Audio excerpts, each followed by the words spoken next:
डोक्यावर आपली टोपी घ्या, आपल्या डोक्यावर टोपी घ्या. सगळं भगवं वातावरण झालं पाहिजे.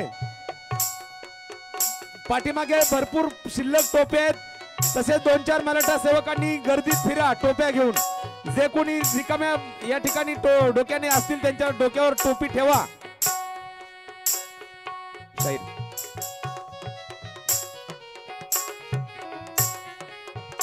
आणि विचारपीठावर पल्लवी आलेली आहे. ज्या माणसाची 5-6 फूट हाईट आहे, अख्खं मंत्रिमंडळ त्या माणसाने झुकवलं. आणि मुलगी स्टेजवर येताच मनोज दादा जरांगे पाटील गुडघ्यावर बसले हो. आणि ती बापलेकाची भेट शहागड मध्ये त्या 40,000 मराठ्यांनी पाहिलेली आहे. तो भावनिक प्रसंग आहे. एक मुलगी आपल्या बापाला विनंती करते, बाबा आपण या मराठा समाजासाठी उपोषण करताय बाबा, कधी हे मराठे एकत्र येतील बाबा, हा समाज कधी एकत्र येईल बाबा. आणि मनोज पाटलाने आपल्या मुलीचे डोळे पुसावे आणि त्या मुलीला म्हणावं, बाळा मी तुझा बाप आहे म्हणून जीव तुझा तळमळ करतोय ग लेकी, पण या मराठा समाजामध्ये खितपत पडलेल्या मराठ्यांच्या लेकीचा मला बाप व्हायचा. माई बाप, जीवन जगत असताना या शरीराला पाण्याची गरज आहे आणि मराठ्याच्या लेकराला शिक्षणात आरक्षणाची गरज आहे हो. या देशामध्ये व्यवसायावर आधारित जाती बनल्या. मग मराठ्यांचा व्यवसाय कुणबी आहे. कुणबी म्हणजे आजच्या भाषेत सांगायचं झालं तर शेती आहे. म्हणून मराठा राज्य सरकारला कुणबी पत्र मागतोय. आम्ही आमच्या हक्काचं आरक्षण मागतोय. जे तुमच्या ताब्यात आहे, जे तुम्ही आमचं हक्काचं आरक्षण चोरलंय ते आमचं आरक्षण द्या, ही मराठा समाजाची मागणी आहे. आणि ती बाप लेकाची भेट आहे. कडकडून मिठी बाबाला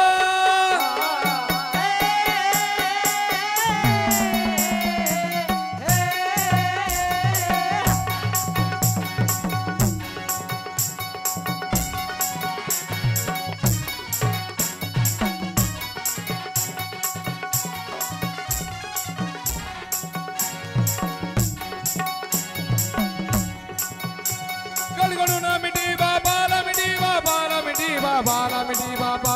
पाणी आले डोळ्याला, पाणी आले डोळ्याला, पाणी आले डोळ्याला, पाणी आले डोळ्याला होती, पाणी आले डोळ्याला होती, पाणी आले डोळ्याला होती.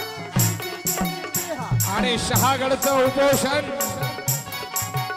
पाटलानं गाव निवडलेलं. आता हे 35वं उपोषण कुठं करायचं? मराठा आरक्षणाचा वणवा कसा पेटायचा, या माझ्या मराठा समाजाला कसा न्याय द्यायचा आहे. म्हणून अंबड परिसरामध्ये एक छोटस सुंदर गाव आहे. गाव मराठ्याचं आहे. गावामध्ये 18 पगड जात गुड्या गोविंदाने नांदते आणि 18 पगड जातीच्या लोकांना मनोज पाटलाला मराठा आरक्षण उपोषण करण्यासाठी गाव दिलं. गावाचं नाव आहे सराटी अंतरवाली. आणि आनंदाचं वातावरण आहे.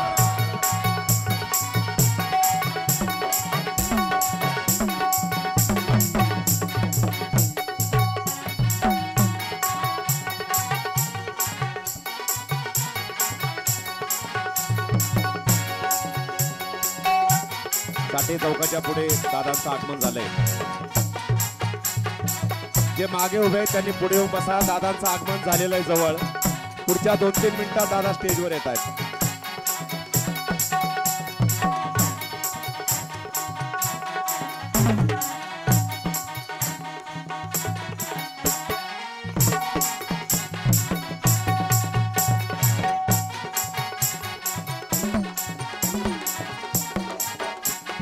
आणि सराठी आंतरबालीच्या मराठ्यांनी मनोज दादाच्या उपोषणासाठी एक सुंदर असा विचारपीठ निर्माण करून दिलेला आहे आणि त्या विचारपीठावर ज्यांना बघून आपल्याला प्रेरणा मिळते महाराष्ट्राच्या दरी कपारी लढला शिवराया टाळ्या टाळ्या टाळ्या गजर करा सगळे टाळ्या वाजवा कपारी लढला शिवराया महाराष्ट्राच्या दरी कपारी लढला शिवराया आणि सिंधभूमीच्या स्वातंत्र्याचा घातला पाया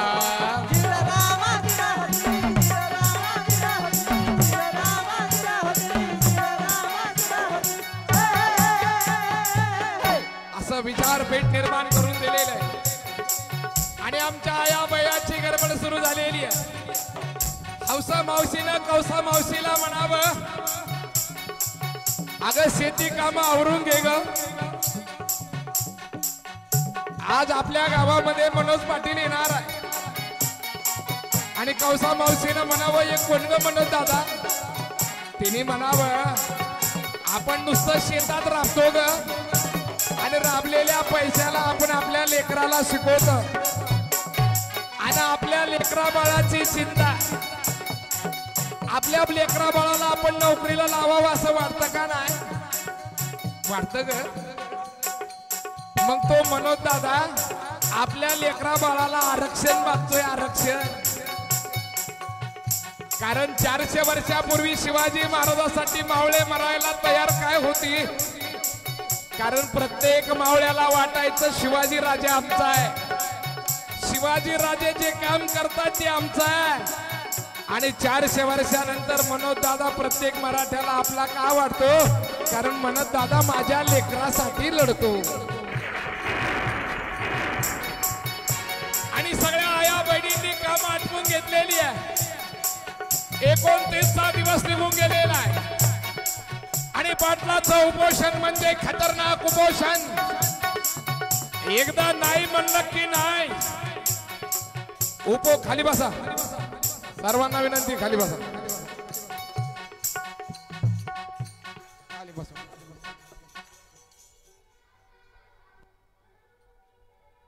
मनोज दादा जरांगे पाटील यांचं शिवतीर्थावरती आगमन झालेलं आहे आपण सगळ्यांनी टाळ्यांचा कडकडाट करायचा आहे दादांचं आगमन शिवतीर्थावरती झालेलं आहे या ठिकाणी छत्रपती शिवाजी महाराजांना अभिवादन करून मनोज दादा या घोंगडी बैठकीच्या ठिकाणी येणार आहेत अतिशय जबरदस्त स्वागत आहे शिवतीर्थावर बाहेर पाय ठेवायला जागा नाही इतकी गर्दी आपल्या शिवतीर्थावरती आहे ऊन वारा वादळ याची कशाची पर्वा न करता मनोज दादा जरांगे पाटील हे रात्रंदिवस समाजासाठी लढत आहेत मावळ्यांनो दादांनी उन्हाची पावसाची कशाचीही या ठिकाणी कशाची तमा बाळगलेली नाही परंतु मनोज दादा मात्र आपल्या सगळ्यांसाठी लढत आहेत म्हणून माझी सगळ्या मायबाप जनता जनार्दनाला विनंती आहे कृपया कोणीही सावलीत बसू नका सगळ्यांनी पुढे खुर्च्यांवरती येऊन बसा आणि शिवतीर्थावरती दादांचं आगमन आहे दादांचं आगमन आहे शेवटचा पोवाडा आहे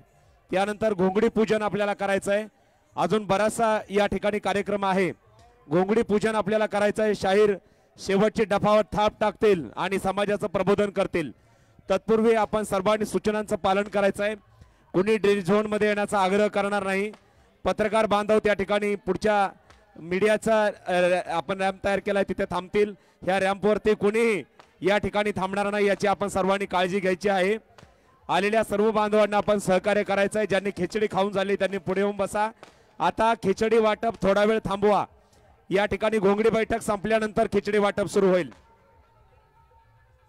प्रिंट मीडियासाठी आपण पुढे खुर्च्या टाकलेल्या आहेत उजव्या बाजूला तिथे फक्त प्रिंट मीडियाचेच प्रतिनिधी बसतील याची आपल्या मराठा सेवकांनी नोंद घ्यावी आणि स्टेजवर या ठिकाणी आपली कुणाचीही गर्दी राहणार नाही आपण सगळेजण खाली थांबणार आहोत दादा या ठिकाणी येत आहेत पुढच्या 2 मिनिटांमध्ये आणि शिवतीर्थावर प्रचंड गर्दी आहे फटाक्यांची आतिषबाजी सुरू झाली आहे मराठ्यांचा बुलंद आवाज मनोज दादा जरांगे पाटलांचं आगमन झालंय आपल्या बीडमध्ये टाळ्यांचा कडकडाट करायचा आहे सगळ्यांना विनंती आहे मी शाहिरांना विनंती करतो एक सुंदर असं शेवटचा प्रेरणादायी पोवाडा सादर करावा आणि त्यानंतर आपण लगेचच घोंगडी पूजन या ठिकाणी दादा याच्या अगोदर करून घेणार आहोत. प्रचंड टाळ्यांच्या जल्लोषात दादांचं स्वागत.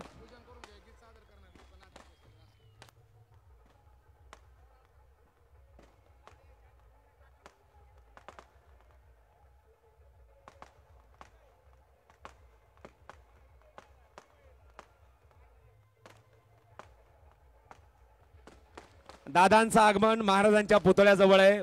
बाहेर प्रचंड जल्लोष सुरू आहे. प्रचंड जल्लोष आहे बाहेर. जोरदार टाळ्यांचा कडकडाट.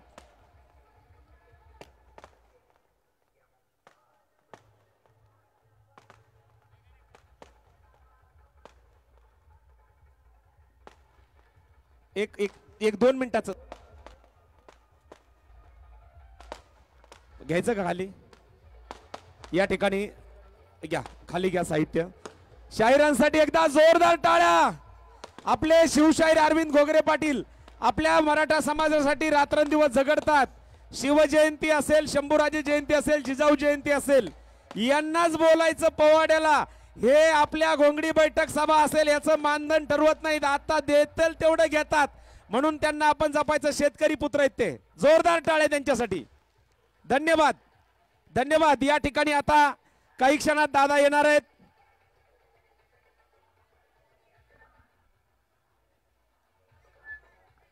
दादांचं आगमन आपल्या या बीड नगरीमध्ये, चंपावती नगरीमध्ये या ठिकाणी होत आहे आणि प्रचंड विराट असं स्वागत संघर्ष योद्धा मनोज दादा जरांगे पाटील यांचं या ठिकाणी होणार आहे.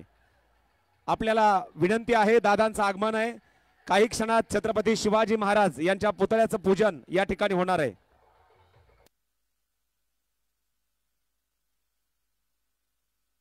अतिशय तुफान असं स्वागत. संघर्ष योद्धा मनोज दादा जरांगे पाटील यांचं आगमन झालंय. अतिशय वेगाने दादा सभास्थळाकडे येत आहेत. अतिशय वेगाने. जोरदार टाळ्यांचा गजर. दिसली का गाडी सगळ्यांना. जोरदार टाळ्या वाजवा. छत्रपती शिवाजी महाराज की. अतिशय विराट असं स्वागत मनोज दादा जरांगे पाटील यांचं. घोंगडी पूजन करून घ्यायचंय. घोंगडी पूजन करून घ्यायचंय. मी विनंती करतो, दादांसाठी बनवून आणलेली खास घोंगडी मंचावर आणायची आहे. मराठा सेवकांना विनंती आहे, घोंगडी हे वरचे सगळे माईक सगळं साहित्य खाली घ्यायचंय आणि घोंगडी पूजनाला या ठिकाणी सुरुवात होणार आहे. एक आगळा वेगळा उपक्रम या ठिकाणी राबवण्यात आलाय.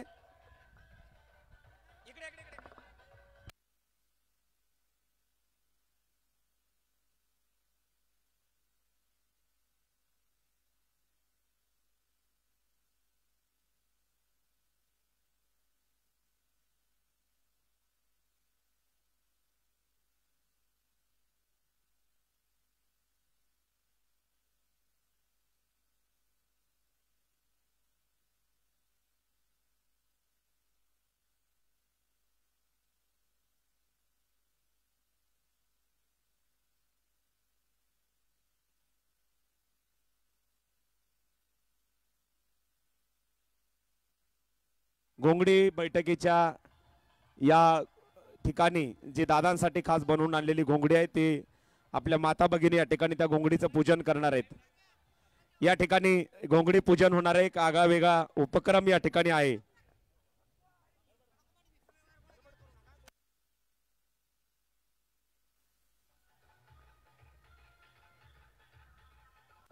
या ठिकाणी आपण बघतो आहोत, या ठिकाणी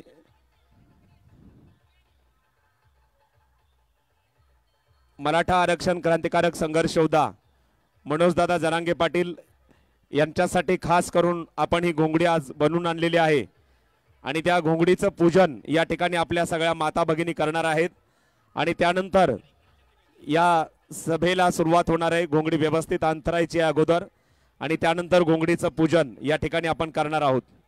घोंगडी अंतरून घ्या सर. या ठिकाणी घोंगडीचं पूजन या ठिकाणी आपल्या सगळ्या माता भगिनी करणार आहेत.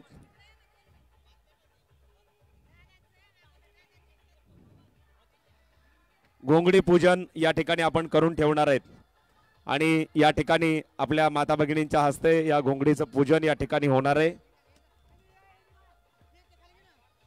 बोला छत्रपती शिवाजी महाराज की. सर्वांनी जोरदार टाळ्या वाजवायच्या. स्क्रीनवरती बघा, तुम्हाला हे सगळं घोंगडी पूजन या ठिकाणी पाहायला मिळेल कशा पद्धतीने सुरू आहे.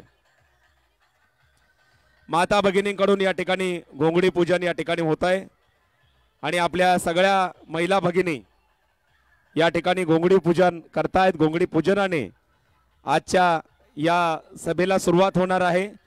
बीडकरांचा एक आगळा वेगळा उपक्रम आणि आपल्या सगळ्या मराठा सेवक बांधवांचं यासाठी योगदान लाभलेलं आहे.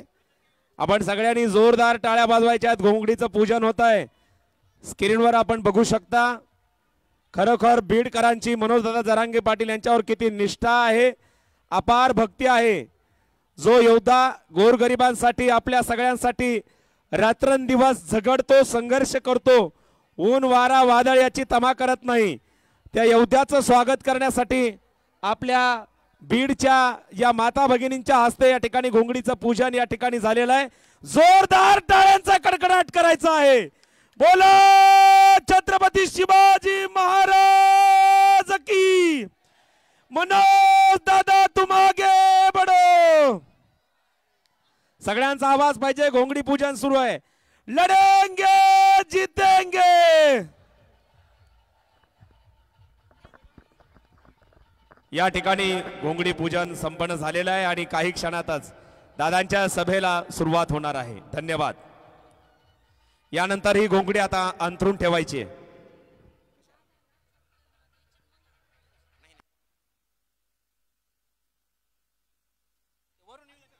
बाकीचे महाराजांचा हार घालून ठेवायचा आहे. लवकर घालून ठेवा. महाराजांचा हार घालून ठेवा.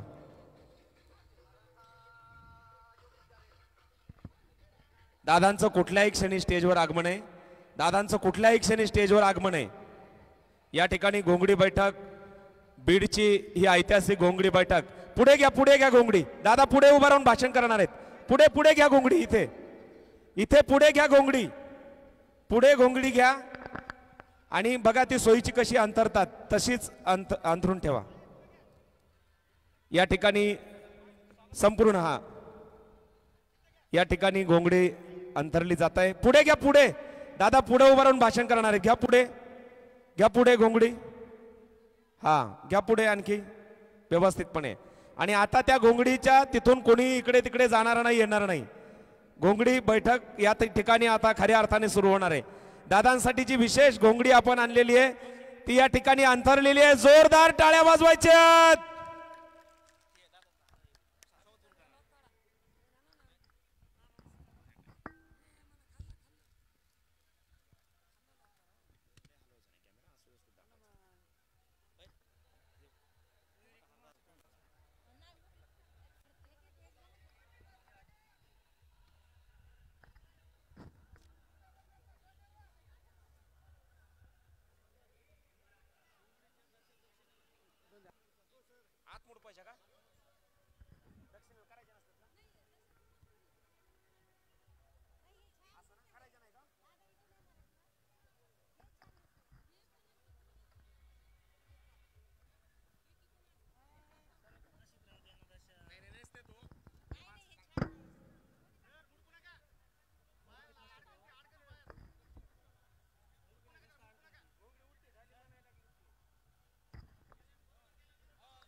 फुलं फुलं आहेत का? सुट्टी फुलं आणा. बरोबर आहे का दादा?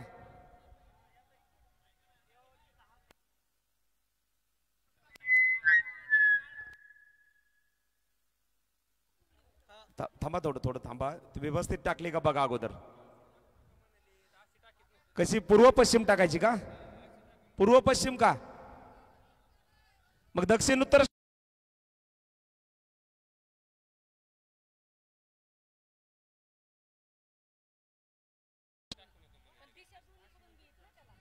टाळ्या वाजवा. बरोबर आहे का? आता घ्या पुढे, घ्या पलीकडे घ्या, अलीकडे घ्या थोडी. ओके, टाका फुलांच्या पाकळ्या टाका त्याच्यावरती.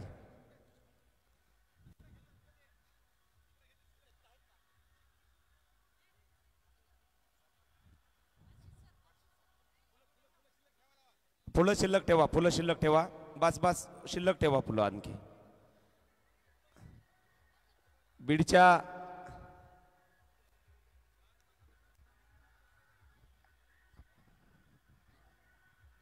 पोडा मी आता दादा आलेत.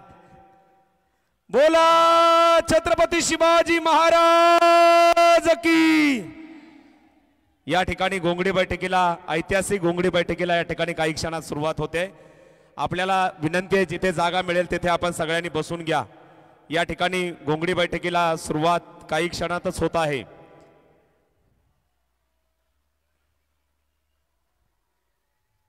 सर्वांनी आता खाली यायचं.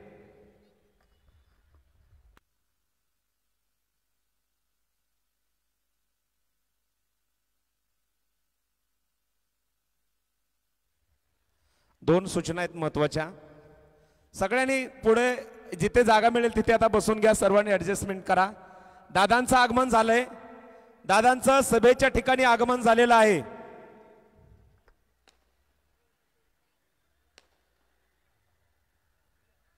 शिवरायांचं पूजन, छत्रपती शिवरायांना अभिवादन करून दादा काही क्षणात येत आहेत. साऊंड इंजिनियर म्युझिक लावा. एक गाणं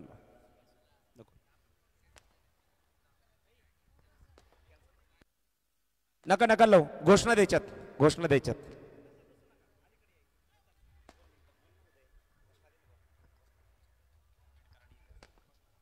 सर्व बीडमधील सर्व मराठा बांधवांचं अगदी मनापासून स्वागत आहे. कारण घोंगडी बैठकीला सुरुवात या ठिकाणी होते आहे आणि संघर्ष योद्धे मनोज जरांगे पाटील यांचं आगमन होतं. एकदा जोरदार टाळ्या दादांसाठी आपल्या सर्वांच्या हात उंचावून टाळ्या दिल्या पाहिजेत. कारण बीडकरांचं करावं तेवढं कौतुक कमी आहे.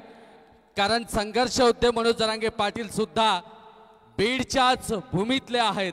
बीडचे भूमिपुत्र, मातोरी गावचे भूमिपुत्र संघर्ष योद्धे मनोज जरांगे पाटील यांचं आगमन या ठिकाणी होत आहे. दादांच्या हातून छत्रपती शिवरायांच्या प्रतिमेचं पूजन या ठिकाणी, म्हणजे पुतळ्याचं, अश्वारूढ पुतळ्याचं पूजन केलं जात आहे. अभिवादन त्या ठिकाणी छत्रपती शिवरायांना केलं जात आहे. आत्ताचं फुटेज म्हणजे आपण या ठिकाणी लाईव्ह दृश्य सुद्धा पाहत आहेत. धन्यवाद. सर्वांनी रॅम्पवर कोणी थांबू नका. महिला भगिनींच्या पुढे जी उभे गर्दी आहे ती कृपया डी झोन मध्ये महिलांच्या पुढे कोणी त्या ठिकाणी उभा राहणार नाही.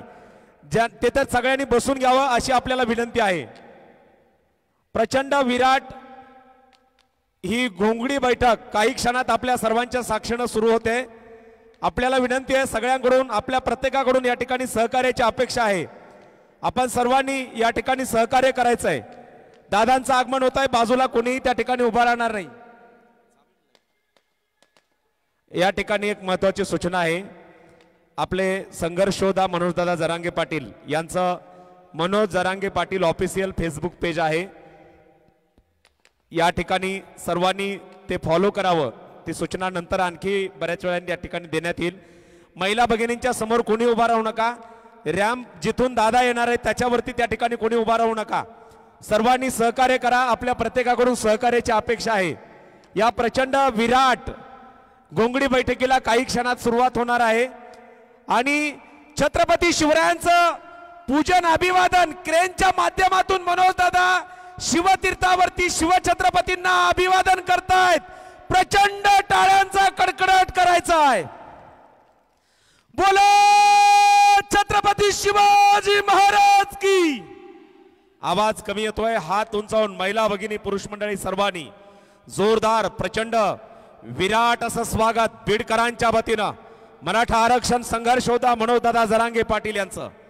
आम्ही मराठे हिचे पुत्र लोकी, कधी भ्यावयाचे मुळीना कुणा, अकंठ प्यालो हिचे दुग्धांगी पहा रोमा रोमातुनी खुना, तुडा तोडा चिरा दुग्धधाराचे येती नवाहे रक्त शरीरातुनी, माझी मराठी मराठाचं मीही असे बोले येतील हो त्यातुनी.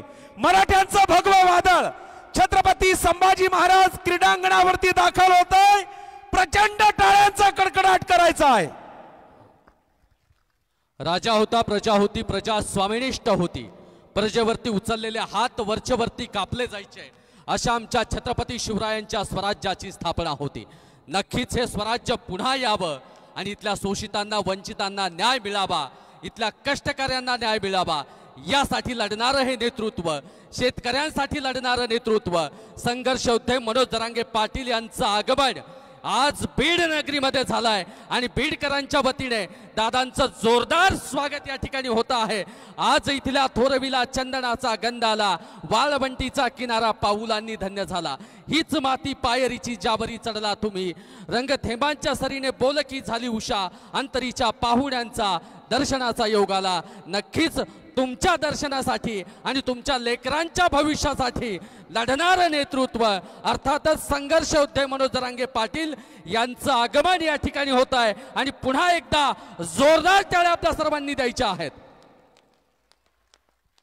मनोज जरांगे पाटील तुम आगे बढ़ो,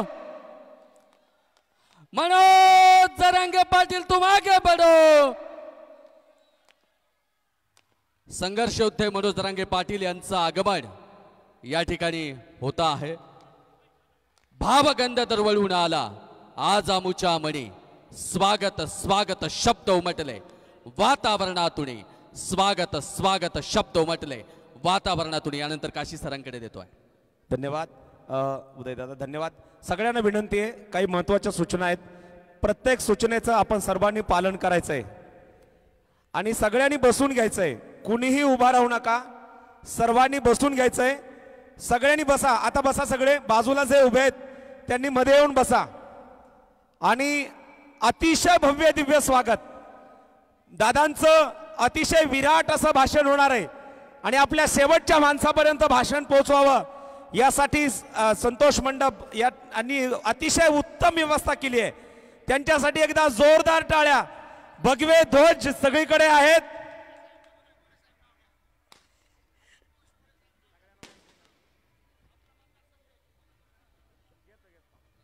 या ठिकाणी दादांचं प्रचंड स्वागत। या उजव्या बाजूला आपले सगळे मराठा सेवक बसलेले आहेत, डाव्या बाजूला मराठा सेवक बसले आहेत आणि हेच मराठ्यांची एकी आहे, हेच मराठ्यांचं मोठेपण आहे। एक समाज, एक नेता, एक भाषण आणि एकच मागणी, एक नेता मनोज दादा जरांगे पाटील, एक समाज मराठा समाज, एकच मागणी मराठ्यांना ओबीसीतून आरक्षण आणि एकच भाषण संघर्ष योद्धा मनोज दादा जरांगे पाटील यांचं भाषण। आणि म्हणून मराठ्यांच्या एकजुटीचा हा विजय बीड मध्ये होतोय। बीड मध्ये ऐतिहासिक अशी घोंगडी बैठक या ठिकाणी पार पडत आहे। छत्रपती संभाजी महाराज क्रीडांगणावर शिवतीर्थावर संघर्ष योद्धा मनोज दादा जरांगे पाटील यांचं आगमन या ठिकाणी झालेलं आहे। मुख्य प्रवेशद्वारातून दादांचं आगमन पुढे होत आहे। दादांचं आगमन झाल्यानंतर जो पुढचा रॅम्प आहे दादांना येण्यासाठीचा, त्या ठिकाणी फक्त दादाच त्यांच्या सोबत येतील। स्टेजवर कोणीही एकही व्यक्ती या ठिकाणी थांबणार नाही। ज्या महिला भगिनी दादांचा सत्कार करणार आहेत त्या देखील सत्कार झाल्यानंतर खाली येणार आहेत। स्टेजवर एकही व्यक्ती थांबणार नाही याची नोंद आपल्या सगळ्यांकडे असावी। या ठिकाणी आपल्याकडे नोंद असावी। महिला भगिनींच्या पुढे कोणी उभा राहणार नाही तिथे जवळ, आणि इकडे सुद्धा सगळ्या मराठा सेवक इथे जे उभा राहिलेले आहेत सगळ्यांनी पुढे या, चला पुढे या। दादांचं आगमन या ठिकाणी या सभा स्थळावरती घोंगडी बैठकीच्या ठिकाणी झालेलं आहे। आपल्या सर्वांच्या वतीनं दादांचं प्रचंड विराट स्वागत देखील आपण सगळेजण करणार आहोत। अतिशय तुफान असं स्वागत मराठा योद्धा मनोज दादा जरांगे पाटील यांचं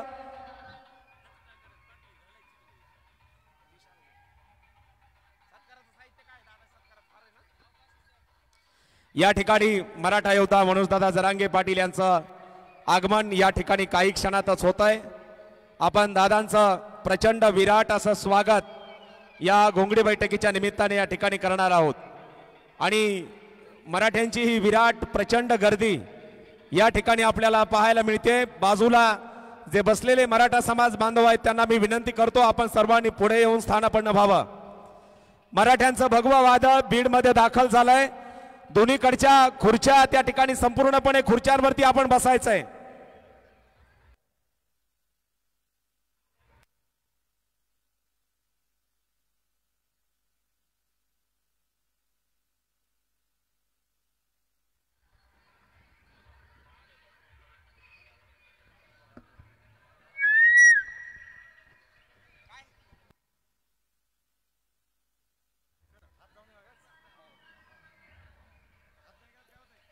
एक महत्वाची सूचना आहे, सर्वांनी आपले मोबाईल सांभाळायचे शेवटपर्यंत.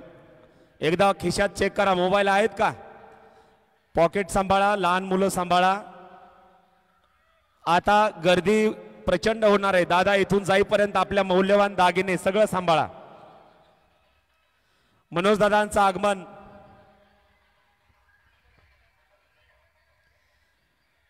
बीड विधानसभा मतदारसंघातली ही घोंगडी बैठक होत आहे आणि आपल्या बैलगाड्या पोहोचल्या की नाही. खूप दूरवरचा प्रवास आहे, पोहोचलेल्या शहरात, परंतु इथे सभा ठिकाणी यायला वेळ होतोय. या ठिकाणी या पोहोचल्यानंतर त्यांना हळुवारपणे या बाजूच्या कोपऱ्यात येण्यासाठी रस्ता उपलब्ध करून द्यायचा आहे. संघर्ष योद्धा मनोजदादा जरांगे पाटील यांचं आगमन या सभेच्या ठिकाणी या ठिकाणी होताना आपल्याला पाहायला मिळत आहे. सगळ्यांना विनंती आहे, आपण त्या ठिकाणी बसून घ्यावं, जिथे जागा मिळेल तिथे बसून घ्या.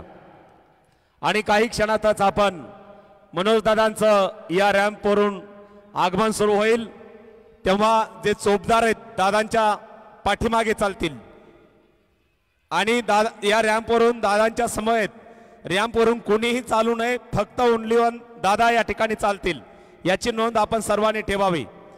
छत्रपती संभाजी महाराज क्रीडांगणावर शिवतीर्थावरती कोट्यावधी मराठ्यांचं काळीज मनोजदादा जरांगे पाटील यांचं आगमन या ठिकाणी झालेलं आहे. आपण सर्वांनी प्रचंड टाळ्यांचा कडकडाट करायचा आहे, दादांचं स्वागत करायचं आहे.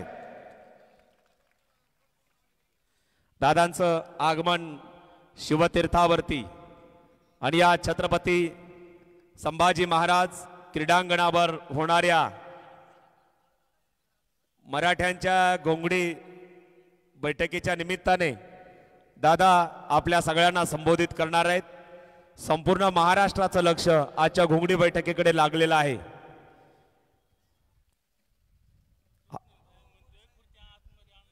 कोणी खुर्च्या मध्ये आणू नका. डी झोन मध्ये आता या ठिकाणी सगळ्यांनी बसून घ्या. डी झोन मध्ये कोणी उभा राहणार नाही, सगळ्यांनी बसून घ्या. या ठिकाणी सगळे मराठा सेवक हे बाहेर थांबलेले आहेत, आपणही त्या ठिकाणी थांबावं.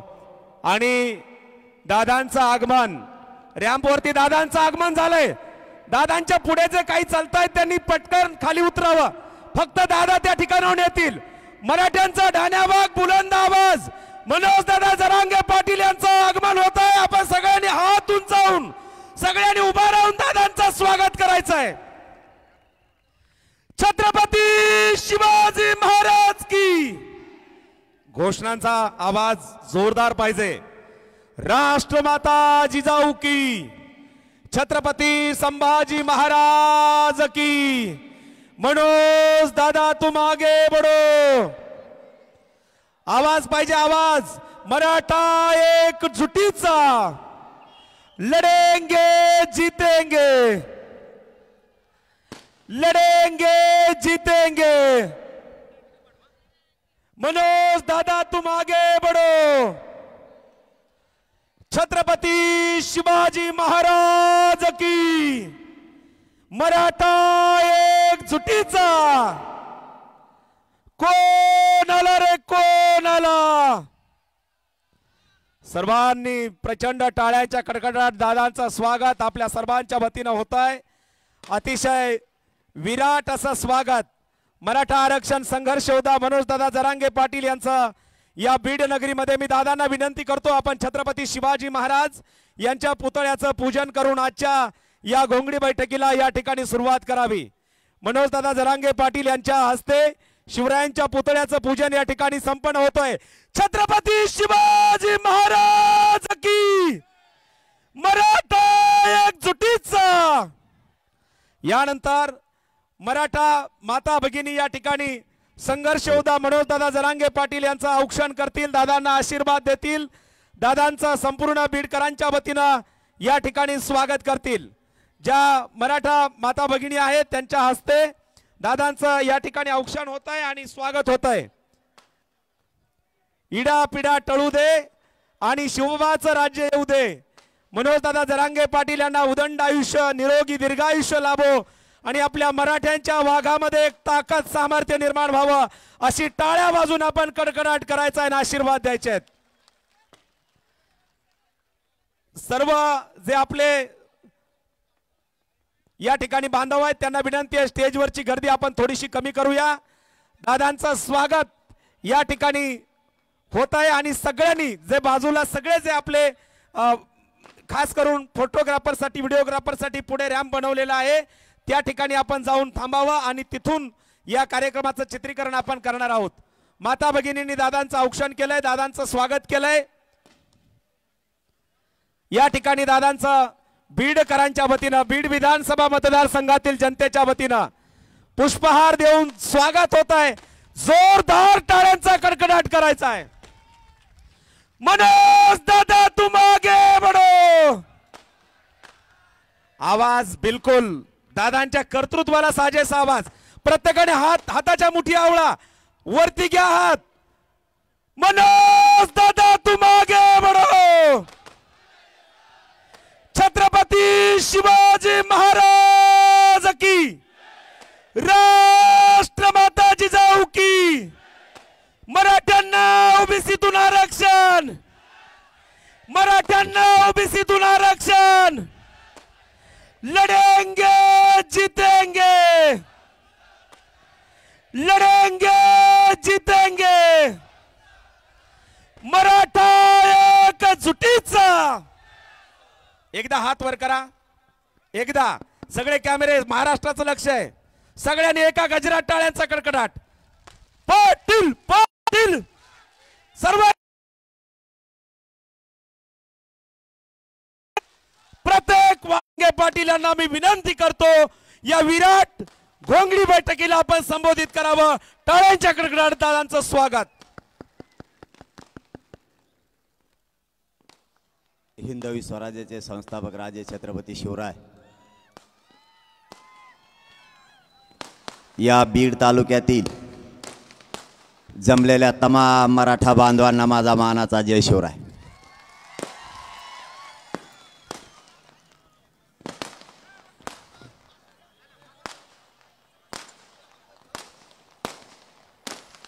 मराठा समाजाच्या आरक्षणाच्या बैठकीसाठी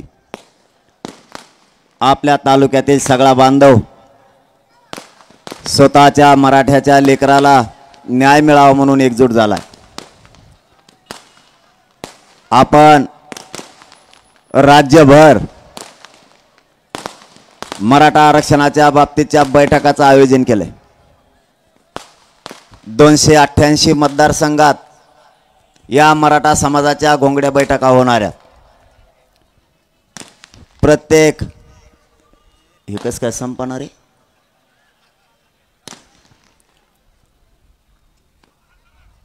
या बैठकीला गावागावातून गोरगरीब मराठा बांधव एकत्र आलाय. तालुक्यातील घराघरातला मराठा या घोंगडी बैठकीसाठी ना पावसाचा ना उन्हाचा विचार न करता स्वतःच्या लेकराच्या न्यायासाठी एकजूट झालाय. इथं बैठका पण सभाच व्हायला लागल्यात. घोंगडी बैठक हिला जास्तीत जास्त 100 किंवा 10-15 लोक असतील. आता घोंगडी बैठकीला जर ग्राउंड लागत म्हणल्या हो असे हुंबलच झाली ना ताई.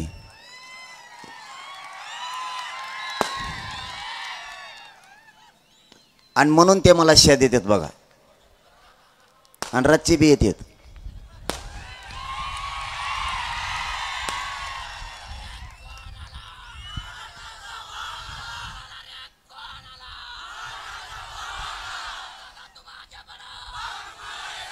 मला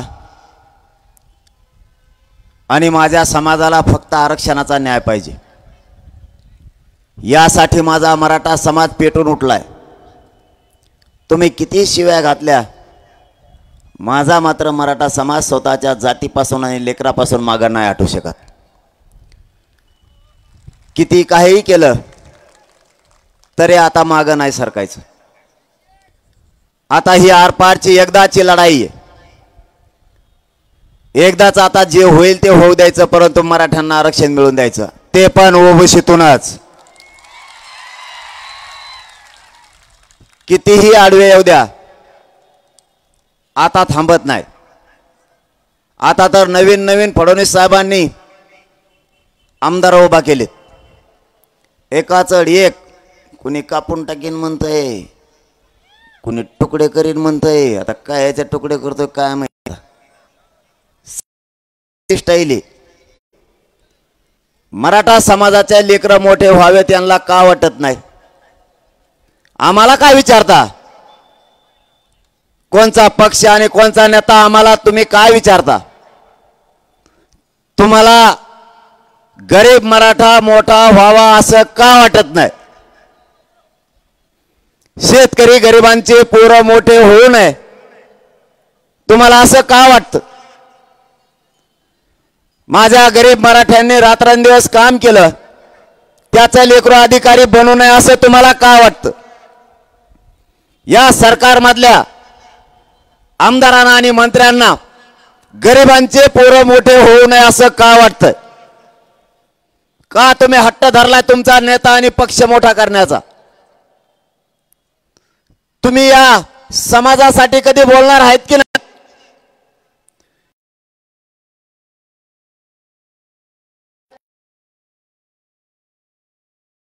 गरीब मराठ्यांमुळे मिळालेत. या गरीब मराठ्यांना त्या पदावरती, मानाच्या प्रतिष्ठेच्या पदावर बसवलं. त्याच मराठ्यांचे आज वैरी म्हणून तुम्ही काम करायला लागलात. कोणता पक्ष आणि कोणता नेता, कोणासाठी काम करताय तुम्ही? या समाजानं तुम्हाला मोठं केलंय, या समाजानं तुम्हाला त्या पदावरती बसवलंय. गोरगरीब झिजलाय तुमच्यासाठी. गोरगरिबांनी प्रचार केलाय तुमचा. गोरगरिबांनी रात्रंदिवस तुमच्या मागं पुढे पळालेत. गरिबांनी पैसा लावलाय, गरिबांनी तुमच्यासाठी ताकद लावली. गरिबाला वाटलं कधी काळी आपल्या कामाला येईल. आज तुम्हीच आमदार झाले, मंत्री झाले. आज तुम्हीच माझ्या गरीब मराठ्यांच्या विरोधात बोलायला लागलात. देवेंद्र फडणवीस, तुम्हाला मराठ्यांनी कधी काय कमी केलं?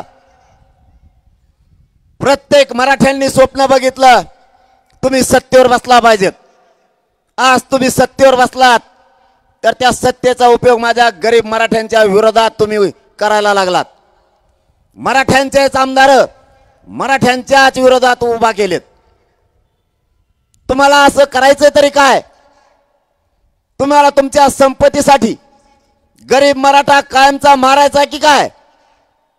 गरीब मराठ्यांमुळेच तुम्हाला ते ऐश्वर्य बघायला मिळालंय. गरीब मराठा जर तुमच्या पाठीशी नसता तर तुम्हाला आयुष्यातही ते ऐश्वर्य बघायला मिळालं नसतं. आज ज्या पैशाच्या मस्तीवर तुम्ही बोलताय तो पैसा सुद्धा या गरीब मराठ्यांमुळेच तुम्हाला मिळालाय. तुम्ही आज ज्या संपत्त्या घेतल्यात त्यापासून तुमचं सगळं कुटुंब धोक्यात आलंय. या मराठ्यांमुळेच तुम्हाला ती शान होती. आज मराठ्यांनी तुमच्या डोक्यावरचा हात काढला तर तुमच्या संपत्त्या तर जाणार, पण तुम्ही सुद्धा कायमच्या घरी जाणार. मी काय चुकीचं केलंय? देवेंद्र फडणवीस साहेबांना माझा सवाल आहे, मी काय चुकीचं केलं? गरीब मराठ्यांना आरक्षण मागितलंय, ते देण्याऐवजी तुम्ही षड्यंत्र करायला लागलात, खोट्या केसेस करायला लागलात. आमदार आमच्या विरोधात उभा केलेत, तेही मराठ्यांचेच. काय चूक झाली? मराठा आरक्षण मागितलं ही आमची चूक आहे का? आम्ही तुम्हाला दोन्ही हाताने दिलंय.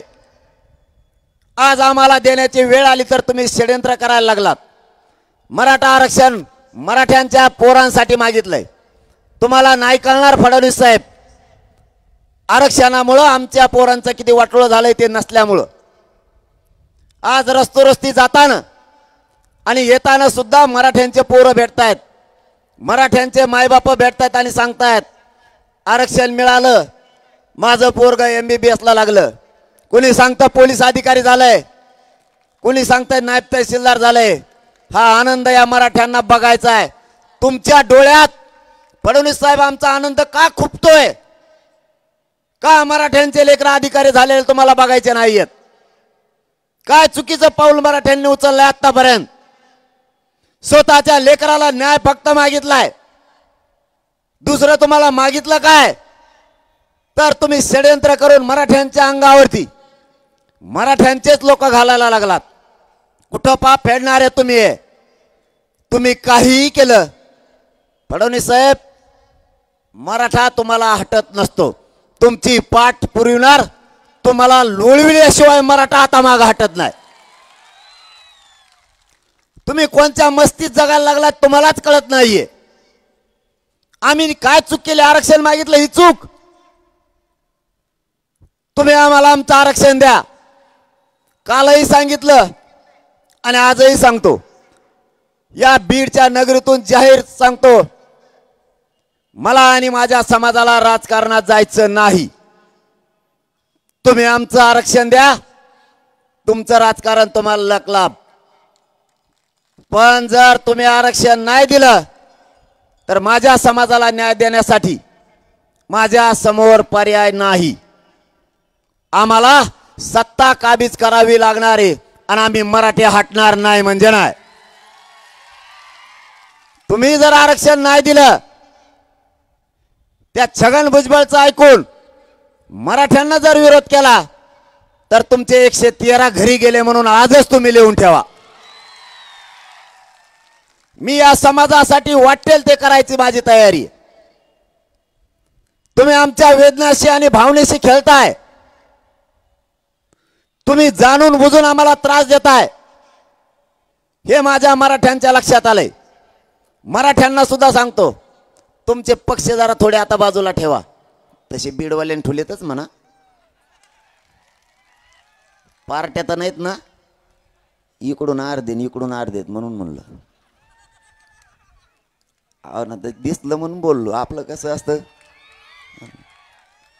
पण बीडची एकी अंतरा चॅलेंज नाही भाऊ तिला. चांगल्या चांगल्याचे बीड पुढं बटणं बंद पडेल. चांगल्या चांगल्याचे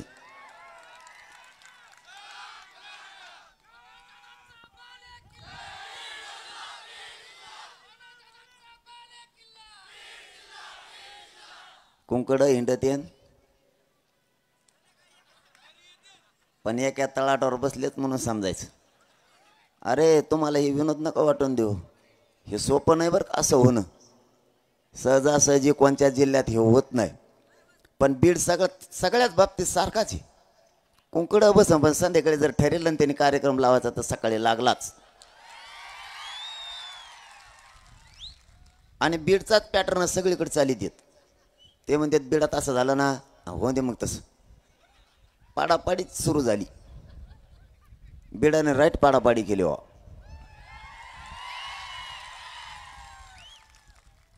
मी कौतुक याच्यासाठीच करतो तुम्हाला की खरंच मानावं लागत. सहजासहजी ही गोष्ट होत नाही. पक्ष आणि त्यांचे अजेंडे सोडून माणसं नाही येत, पण पक्ष आणि त्याचा अजेंडा नंतर. आधी जात किंवा या जिल्ह्यातली किंवा या राज्यातली जनता आधी. जनतेला प्राधान्य देणारा अगोदर म्हणजे बीड जिल्हा, नंतर पक्षाला. तुमचं कौतुक यासाठी, जातीसाठी, गोरगरीब लेकरांच्या आणि जातीच्या पाठीशी उभा राहिलात. तुम्हाला मनापासून मानाचा जय शिवराय. कारण कुठंतरी मन भरून येतं. हे चित्र पाहिल्याच्या नंतर मन भरून येतं. नको आम्हाला पक्ष आणि नको आम्हाला नेता. आम्हाला जात आणि जातीच्या लेकराचा आक्रोश आणि वेदना बघायच्यात. हा विचार घेणारा खरा जातवान मराठा असतो. आणि तो विचार बीडच्या प्रत्येक पक्षातल्या मराठ्यांनी स्वतःच्या अंगात बाळगेला आहे की आधी जात नंतर पक्ष. म्हणून तुमचं कौतुक आहे. यांना आपल्या वेदना बाकीच्यांना नाही दिसत. मराठ्यांनाही पुन्हा एकदा सांगतो, गोरगरीब मराठ्यांनी जागावा. कितीही मार खायची वेळ आली तरी खायचा. कितीही केसेस झाल्या तरी अंगावर घ्यायच्या. पण जातीला पाठ दाखवून माग फिरायचं नाही. जे होईल ते 2-3 महिने होईल. सध्या देवेंद्र फडणवीस साहेबाच्या हातात आहे. मेन फिटरच ते. कसं सरकार बनिते त्यांचे त्यांनाच माहीत. याचे 2-4 आण, त्याचे 2-4 आण, याचे 4-5 आण, असं करणार, जोडाजाडी करणार, येडीवाकडी कशी तरी इकून नड बांधेव तिकून खेळा ठोक बनणार. सगळे चोट्टेच जमा केलेत. बारीक खिसा कापणारा, मोठा खिसा कापणारा, डाके टाकणारा, सगळे चोट्टे तिथेच आहेत. आणि चोट्टे काय आरक्षण मिळून देण्यात आपल्याला 70,000वाला, 12,000वाला, 13,000वाला त्यांच्याकडंच. सगळे राडे त्यांच्याच जवळ आहेत. आयला ते मेलन पुस्तक वाच होते. कोण काय गोमाया का काय होता देऊ.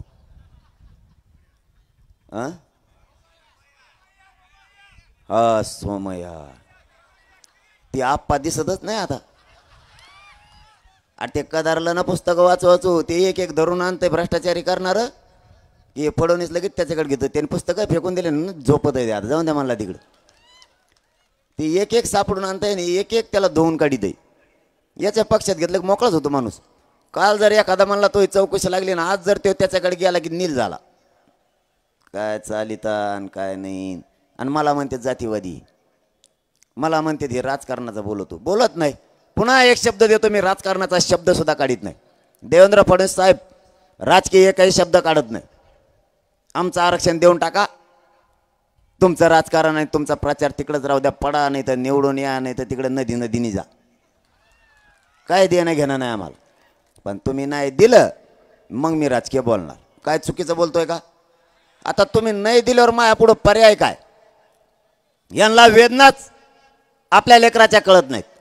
मराठ्यांना सुद्धा सांगतो, यापुढं कितीही त्रास झाला तरी हटायचं नाही. 2-3 महिने त्रास होईल, त्याच्यानंतर बघू. त्याच्यानंतर बघायला राहतच काही नाही. म्हणून ते निवडणुका पुढं ढकलायला लागलेत. कधी डिसेंबर तर कधी नोव्हेंबर. त्या नगरपंचायती जिल्हा परिषदा पुढं ढकलल्यात. तशीच 15-1 वर्ष तरी विधानसभा पुढं ढकला लागणार आहे. मराठा काय 10-15 वर्ष ठेप्याला येत नाही आता. मग तुम्ही जर प्रश्न नाही सोडला तर यांना ही भर निघत नाहीये. ही खड्डा लय मोठा आहे. एकटाच 50-55% मराठा आहे. आणि ही भर काढणं म्हणजे किती जमा केले तरी भर निघत नाही. राखीव सगळे मराठी जिकडे मतदान करते तिकडे निघणार आहेत. राखीव 48 का 56 काहीतरी आहेत. 54 का काय जितके असते तितके 10-5 कमी जास्त होणार. काही अडचण आहे का? इथं गणित थोडंच आहे. परीक्षेला थोडेच बसलो होतो आपण काय गणित शास्त्रज्ञ थोडंच आहेत. त्याच्या गणभोज बळवणी तेव गणित शास्त्रज्ञ आहे. त्याच्या हाताखाली फडणवीसांच्या हाताखाली गणित शास्त्रज्ञ तेव. असा हिशोब जोडी तो सगळे मराठी विरोधात घालून बसला. आणि आता संभळीत येत 1, 2, 4 इकडे तिकडे. आपल्याला किती त्रास झाला तरी वेदना मात्र लेकराच्या डोळ्यासमोरच्या विसरू नका. याच्यासाठी घोंगडी बैठक. तुम्ही केलेल्या कामाचं चीज झालं पाहिजे. तुम्ही कष्ट केले, लेकरं शिकवलेत, पैसे कमी पडले व्याजाने काढले, जास्तीचे कमी पडले उस तोडायला गेलात, आणखीन कमी पडले जमिनी विकल्या. आपल्या लेकराला शिकवण्यासाठी कधीच मराठ्यांनी काटकसर केली नाही. पण आरक्षणापायी जर तुमचे लेकर अधिकारी बनणार नसले तर तुम्हाला ते आरक्षण त्या लेकराला मिळवून द्यावं लागणार आहे. ते मिळवून देण्यासाठी ज्या संकटाला सामोरं जावं लागेल त्या संकटाला सामोरं जा. मागं कोणी आता हटू नका. कारण अशी संधी पुन्हा मराठ्यांना नाहीये. या संधीचं सोनं केलं पाहिजे मराठ्यांनी. तुमच्या कष्टाची जाण तुम्ही स्वतः ठेवा. आपल्या लेकराला आयुष्याचं द्या. ज्या पक्षाला आणि ज्या नेत्याला मोठं करायला नको होतं तुम्ही त्याला मोठं केलं आणि आयुष्याचं दिलं. आज त्या जाती आपल्या विरोधात उलटल्यात. आपले असूनही आपलेच आमदार खासदार आणि मंत्री आपल्या विरोधात उतरलेत. माझा तुम्हाला सवाल आहे, यांना तुम्ही मोठं का केलं? ज्या लोकांना मोठं केलं तेच आपल्या लेकराच्या आरक्षणाच्या विरोधात ताकदीने उतारलेत. म्हणून आता या पुढच्या काळात आपलेच लेकरं मोठं करण्यासाठी लढायचं मराठ्यांनी शिका. तुमचे लेकरं बर्बाद तुमच्या हाताने होऊ देऊ नका. तुमच्या लेकराला बर्बाद करण्याची जबाबदारी तुमच्या स्वतःच्याच खांद्यावर तुम्ही घेऊ नका. या राजकीय पक्षाच्या लोकांना मोठं करून तुमचे स्वतःचे लेकरं आत्महत्या करायला लागले त्या आरक्षणापायी. तुम्ही कष्ट केले आणि मुलानं स्वप्न बघितलं, माझ्या आई बापाच्या वाट्याला आता कष्ट नाही आलं पाहिजे. पण हे आरक्षण नसल्यामुळे तुमच्या लेकराचं स्वप्न साकार होत नाही. आणि ते स्वप्न साकार करायचं असलं तर मराठ्यांनी जागा राहणं गरजेचं आहे. घोंगडी बैठकच त्यासाठी. स्वतःचे लेकर आणि स्वतःची जात आता वाचवा. जात आणि लेकर मरू देऊ नका. दुसऱ्याचे लेकर मोठे करण्यात आनंद व्यक्त नका करू. गुलाल त्यांच्या डोक्यावर टाकायचा, डीजे त्यांच्यासाठी लावायचा, खांद्यावर घेऊन त्या नेत्याला नाचायचं. याच्यात तुम्हाला कोणता आनंद आहे? कोणची मर्दानगी गाजवताय मराठ्यांनो? स्वतःचे लेकरं आत्महत्या करायला लागलेत. जाती आरक्षणाला ज्यांना ज्यांना मिळाले त्या सगळ्या जाती तुमच्या डोळ्या देखता पुढे गेल्यात. तुमच्या जातीचे लेकरं रोज आई बापापाशी रडताय, आम्हाला आरक्षण नाहीये. भाजपातल्या मराठ्यांना जाहीर आवाहन करतोय, काँग्रेस, शिवसेना, राष्ट्रवादी सगळ्याच पक्षातले गरीब मराठे पक्षाच्या बाजूने ओढायचं बंद करा. भाजपमधल्या मराठ्यांना, गोरगरिबांना सुद्धा त्यांचे लेकरं प्रश्न विचारणार आहेत. बाबा, तुम्ही ज्या पक्षात काम करताय त्या पक्षाचे नेते मला का आरक्षण देत नाहीत? हा प्रश्न तुमचे लेकरं तुम्हाला विचारणार आहेत. काय नाही, बैलगाड्या आल्यात, बसा ना खाली.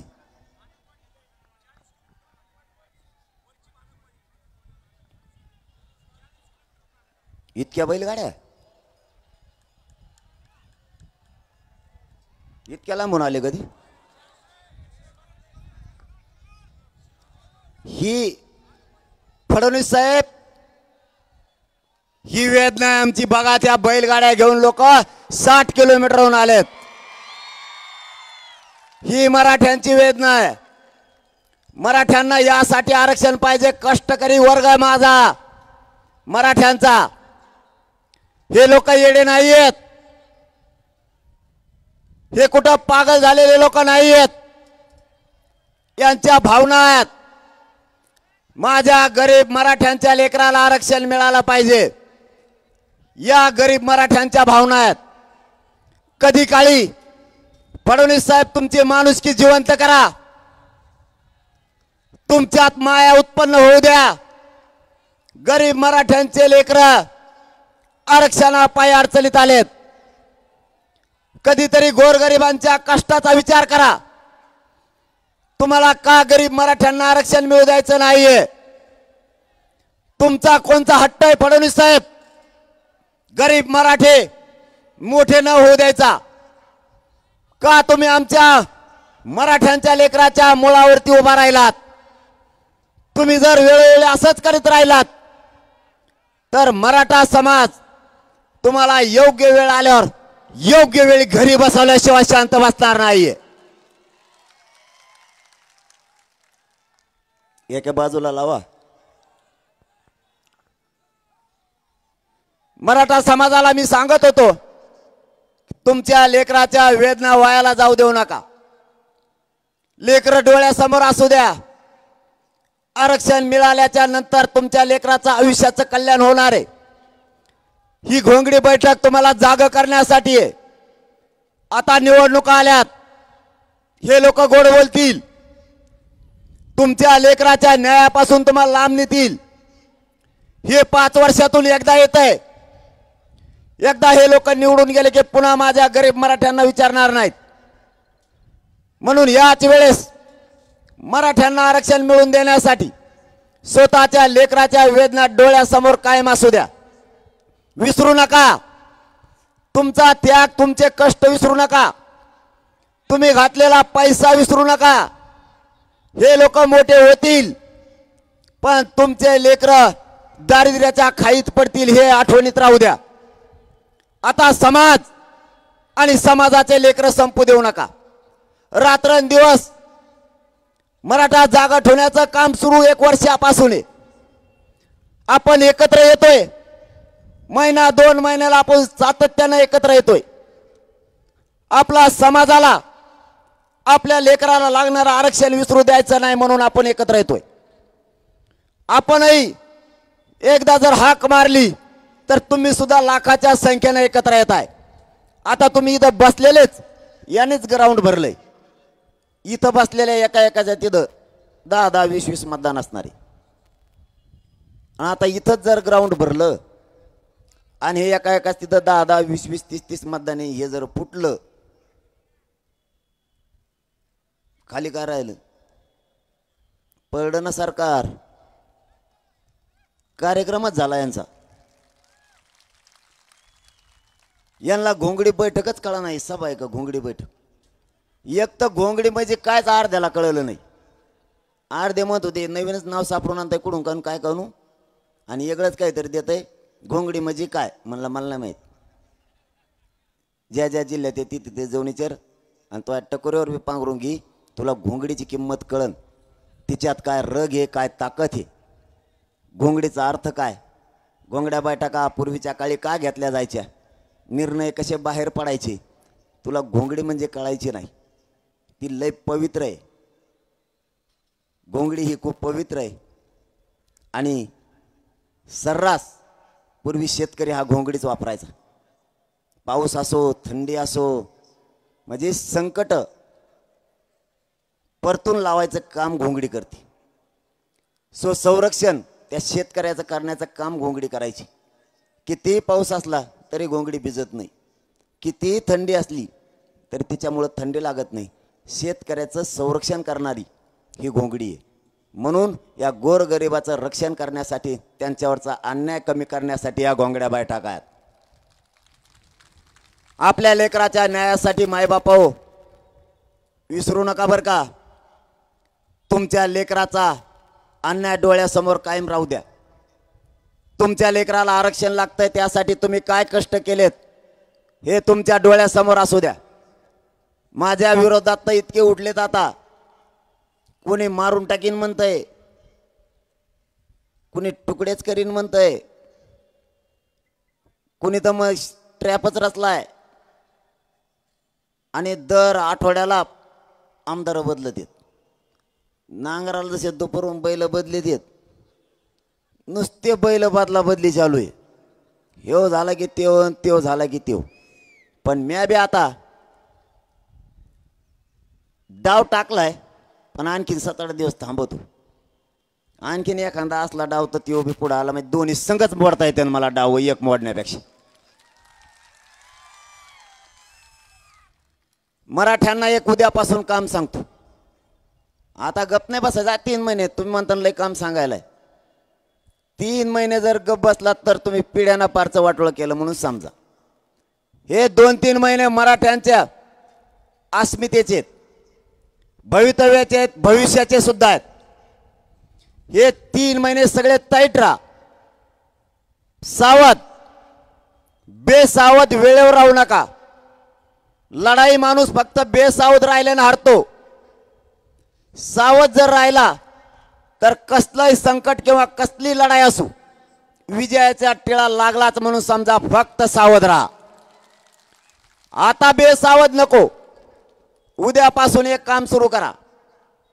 आपल्याला या बीड नगरीतूनच महाराष्ट्रातल्या मराठ्यांना सांगतो, उद्यापासून महाराष्ट्रातले सगळे मराठे कामात राहा. प्रत्येकानं गावात जायचं. आपल्या 20-20, 30-30, 40-40 जणांच्या टीम करायच्या. त्या फक्त मराठा समाजाचे प्रश्न सोडवण्यासाठी. आपली लाट अशी झाली, हाक मारले की लाखानं कोटी देत. तुम्हाला मेळ कसा पांगलाय ते सांगतोय. कोणत्या सभेला बोलवा, ते ग्राउंड, ती जागा तुडुंब भरती. पण मला जे ह्या 15 दिवसात अनुभव यायला लागलेत, गरीब मराठ्याला जर काम पडलं तर त्यांनी नेमकं सांगायचं कोणाला. एखाद्या बांधवाची जर आपल्या नोंद निघत नसली, माझी निघत नाही असं त्यांनी सांगायचं कोणाला. दुसरं जर त्याची नोंद निघाली, कोणता अधिकारी त्याचं प्रमाणपत्र देत नाही, त्यांनी ते सांगायचं कोणाला? जर एखाद्याची व्हॅलिडिटी होत नसेल किंवा दिली जात नसेल तर त्यांनी सांगायचं कोणाला? अनेक प्रश्न गरिबासमोर आहेत. गरीब मराठा काय करतो? पिशी उचलतो, तहसीलला किंवा जिल्ह्याच्या ठिकाणी जातो. तो दिवसभर गेटच्या बाहेर असतो, त्याला कळतच नाहीये आता काय करावं. तो दिवसभर थांबून थांबून पुन्हा गावाकडे येतो. त्याला जे अपेक्षित होतं ते मिळत नाही आणि त्या अधिकाऱ्याची जर भेट झाली तर कदाचित तो अधिकारी त्याला 2-4 दिवसाने करू किंवा 8 दिवसाने करू किंवा होत नाही असं उत्तर देतो. एक तर त्या बिचाऱ्या बांधवाला काहीच माहित नसतं, तो दिवसभर काम सोडून इकडे आलेला असतो. त्याच्यासाठी गावात जर आपली एखाद्या हक्काचा मराठा सेवक म्हणून जर टीम असली, समन्वयक, सदस्य, अध्यक्ष, हे लपडं नको. सगळे मराठा सेवक, त्याने लय ताण होतो. गावातल्या लोकांनी त्या 20-25 पोरांना काम सांगायचं. त्या पोरांच्या धर्तीवर झालं नाही तर तालुक्याच्या ठिकाणी ती टीम राहील, त्या ठिकाणी नसेल तर जिल्ह्याच्या ठिकाणी होईल. इथपर्यंत काम आलं की ते काम ताबडतोब सुटतंय. सोयीनुसार जर आपण लोक ठेवले तर कोणाचाच काम नडणार नाही. हे झालं आरक्षणाच्या बद्दलचं. एखाद्या आजारी पडलाय, एखाद्याला कुठलं शेतकऱ्याला संकट आलंय, त्याच्या मदतीला जायला सुद्धा गावापासूनच आपले लोक मदतीला पाहिजेत. मराठा सेवक म्हणजे सगळी सेवा त्यांनी करायची. सहकार्य, मदत या 2-3 गोष्टीसाठी त्यांनी अत्यंत जागरूक राहायचं. गावागावापर्यंत टीम आली पाहिजे. आणि तिसरा विषय, जर एखाद्यावर संकट आलं त्याच्या मदतीला कोणी लवकर जात नाही, मग त्यांनी नेमकं सांगायचं कोणाला? नुसता घोळका कामाचा नाही, त्यातून न्याय मिळाला पाहिजे समाजाला. झालायचं ना मराठा एक, तर सगळ्या ताकदीने आता समाजाच्या पाठीशी आपण उभा राहिलो पाहिजे. एकमेकाच्या मदतीला जायला हक्काचे लोक होतील. ते 20, 25, 50 काय होतील एका गावातून. त्यांना कोणत्याही पक्षाच्या किंवा कष्टकरी शेतकऱ्याच्या माणसानं काम सांगितलं तरी त्यांनी भेद नाही केला पाहिजे. जे जे कोणत्या टीम मध्ये मराठा सेवक म्हणून असतील ते कोणत्याही पक्षाचे असो, त्यांच्या समोर अगोदर, हे महाराष्ट्रासाठी सांगतो या बीडच्या नगरीतून, त्याच्यासाठी प्रथम समाज, नंतर पक्ष आणि नेता. त्यांनी त्या जातीच्या कामाच्या मदतीला तातडीने यायचे. असेच लोक त्या टीम मध्ये घ्या. गरीब प्रत्येक वेळेस शहरात नाही येऊ शकत, गरीब प्रत्येक वेळेस तालुक्याच्या ठिकाणी नाही येऊ शकत. आपले प्रश्न गावात सांगण्यासाठी त्याला एक हक्काची जागा पाहिजे. त्या जागा आपल्याला आता गावागावात निर्माण करायच्या. एका गावात किमान 20 पाहिजेत, मग ते 100 झाले तरी चालतील, पण 20 जण हक्काचे त्या लोकांच्या मदतीला पाहिजेत. जर एखाद्या लेकराला एखाद्या माणसाकडून त्रास झाला तर त्याच्या मदतीला जायला कोणीच नाही. जर आपल्या असे 20-20, 25 ची टीम असली, एकमेकाच्या मदतीला जायला सोपं होईल. इथून पुढं या बीडच्या नगरीतून महाराष्ट्रातल्या मराठ्यांना सांगतो, उद्यापासून आपण आपल्या गावात, आपल्या तालुक्यात आणि जिल्ह्यात 20 पेक्षा जास्त पोरांची टीम तयार करायला लागा. ते फक्त मराठा समाजाच्या मदतीसाठी आणि सहकार्यासाठी. मराठा समाजाचं दुःख आणि सुख वाटून घेणारी ती टीम असणार आहे. त्यामध्ये साखळी उपोषण करते, आमरण उपोषण करते, यांना घ्या. स्वयंसेवकाचं काम करणाऱ्या लोकांना घ्या. ज्यांच्यावरती अन्याय झाला देवेंद्र फडणवीस कडून, केसेस करून, ते पण लोक त्यात असू द्या. ज्यांनी समाजासाठी खूप भोगलं त्यांना प्रथम जागा द्या. त्यानंतर सगळे पोरं स्वतःहून मनानं जॉईन व्हा. ज्यांना ज्यांना त्या टीम मध्ये समाजाच्या साथ देण्यासाठी आणि सहकार्य करण्यासाठी काम करायचंय त्याच्यासाठी जाहीर सांगतो, प्रथम जात असली पाहिजे, पक्ष आणि नेता नंतर.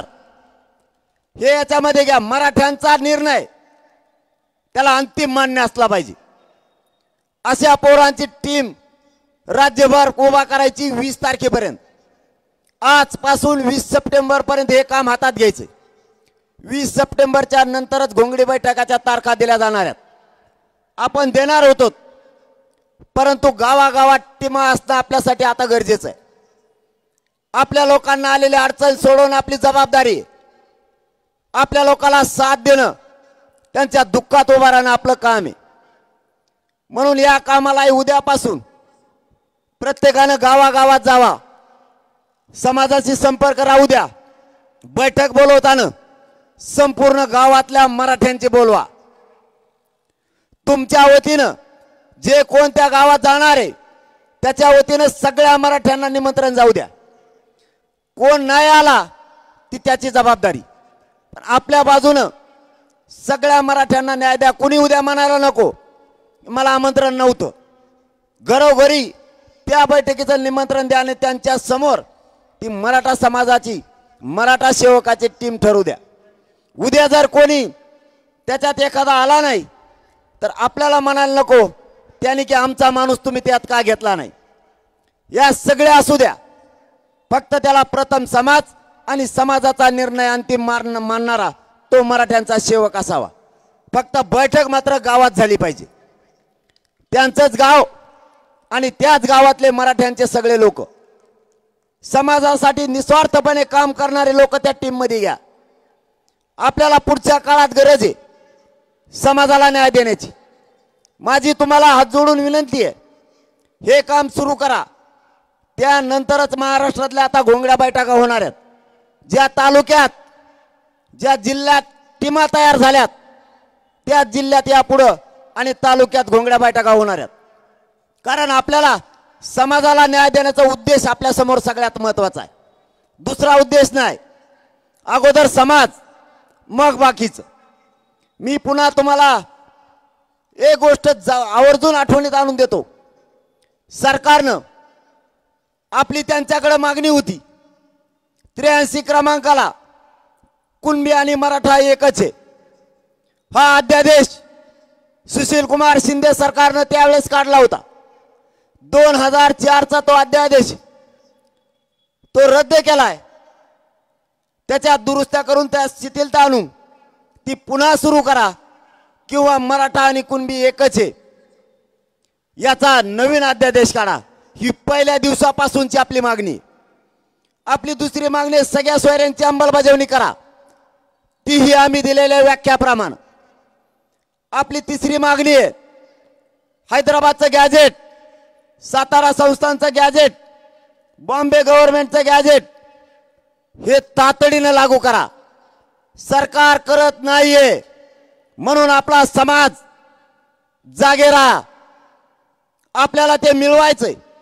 शेवटच्या क्षणाला ही लढाई मराठ्यांनी हरवायची नाही. जर कदाचित सरकारनं दिलं नाही तर आपला नाविलाज आहे. आपल्याला ज्या क्षेत्रात जायचं नाही त्या क्षेत्रात जावं लागणार आहे. कारण गरीब मराठा सगळा एका बाजूने झालाय. आता श्रीमंत मराठ्यांना गरीब मराठ्यांची गरज नाही. त्यांच्या विचारावरून लक्षात यायला लागलंय की श्रीमंत मराठ्यांना गरीब मराठ्यांची गरज नाही. त्यांच्या भडकाऊ भाषणं, त्यांचे वक्तव्य पाहता यांना गरीब मराठा मोठा होऊ द्यायचा नाही. आणि तुम्हालाही जाहीर सांगतो, आपल्या गरीब मराठ्यांशिवाय यांचं पानही आलू शकत नाही. गरीब मराठ्यांनी जर मनावर घेतलं, एकही पक्ष सत्तेवर बसू शकत नाही. आपला काय निर्णय होईल मला माहित नाही, पण निवडणुकाच्या तारखा जाहीर झाल्या की त्याच्या अगोदर 4 ते 8 दिवस अगोदर आपल्याला महाराष्ट्रातल्या समाजाची बैठक घ्यायची आणि त्यांच्या समोर ठरवायचंय उभा करायचे का पाडायचे. जो काय निर्णय होईल त्या निर्णयाच्या पाठीशी तुमचे लेकरं आणि जात डोळ्यासमोर ठेवून तुम्हाला ताकदीने उभा राहावं लागणार आहे. माझ्या मराठ्यांचे हार होऊ देऊ नका. माझा मराठा समाज ताकदीने एकत्र आलाय. इथं तुम्हाला आणि मला काही किंमत नाहीये. आपल्या मराठ्यांची हार होऊ देऊ नका. जर लढायचं ठरलं तर ताकदीनं निवडून आणायची जबाबदारी तुमच्या खांद्यावर आहे. आणि जर पाडायचं ठरलं मग तर कचा कच पडत येत.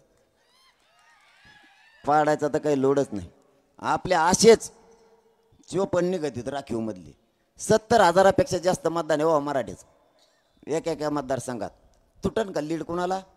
1,70,000ची. अरे एक जणाची 5,000ची लीड तोडाली इतका फेस पडला होता. तर 70,000ची कुठं तोडीता 1,00,000ची लीड तोडणं सोपं आहे का? आपले तेच 48-50 निघत आहेत.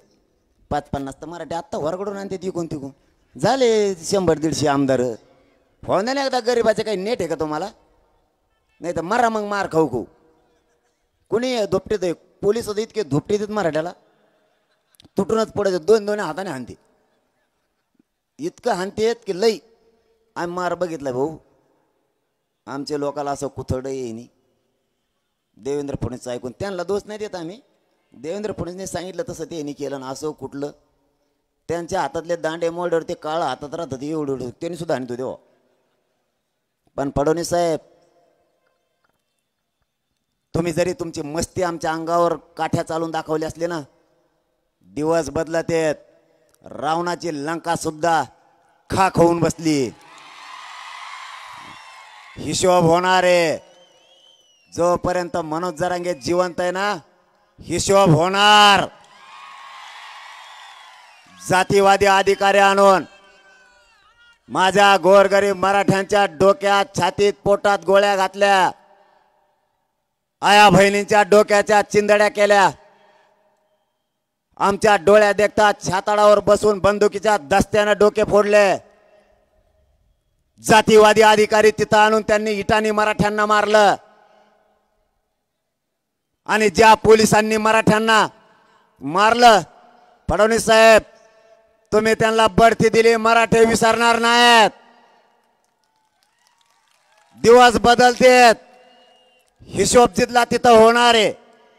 आज तुमचे उद्या गोरगरीब मराठ्यांचे सुद्धा दिवस येतील. तुमच्या भाजपला कधीच वाटलं नसेल तुमची सत्ता येईल. इतकं बलाढ्य काँग्रेस होतं. समुद्रासारखं पसरलेलं ते काँग्रेस नायनाट होऊन बसला त्याचा. तुमची सत्ता आली. त्यामुळं गर्वात राहू नका. तुम्हालाही मराठी पायाखाली टाकायला वेळ लागू देणार नाहीत.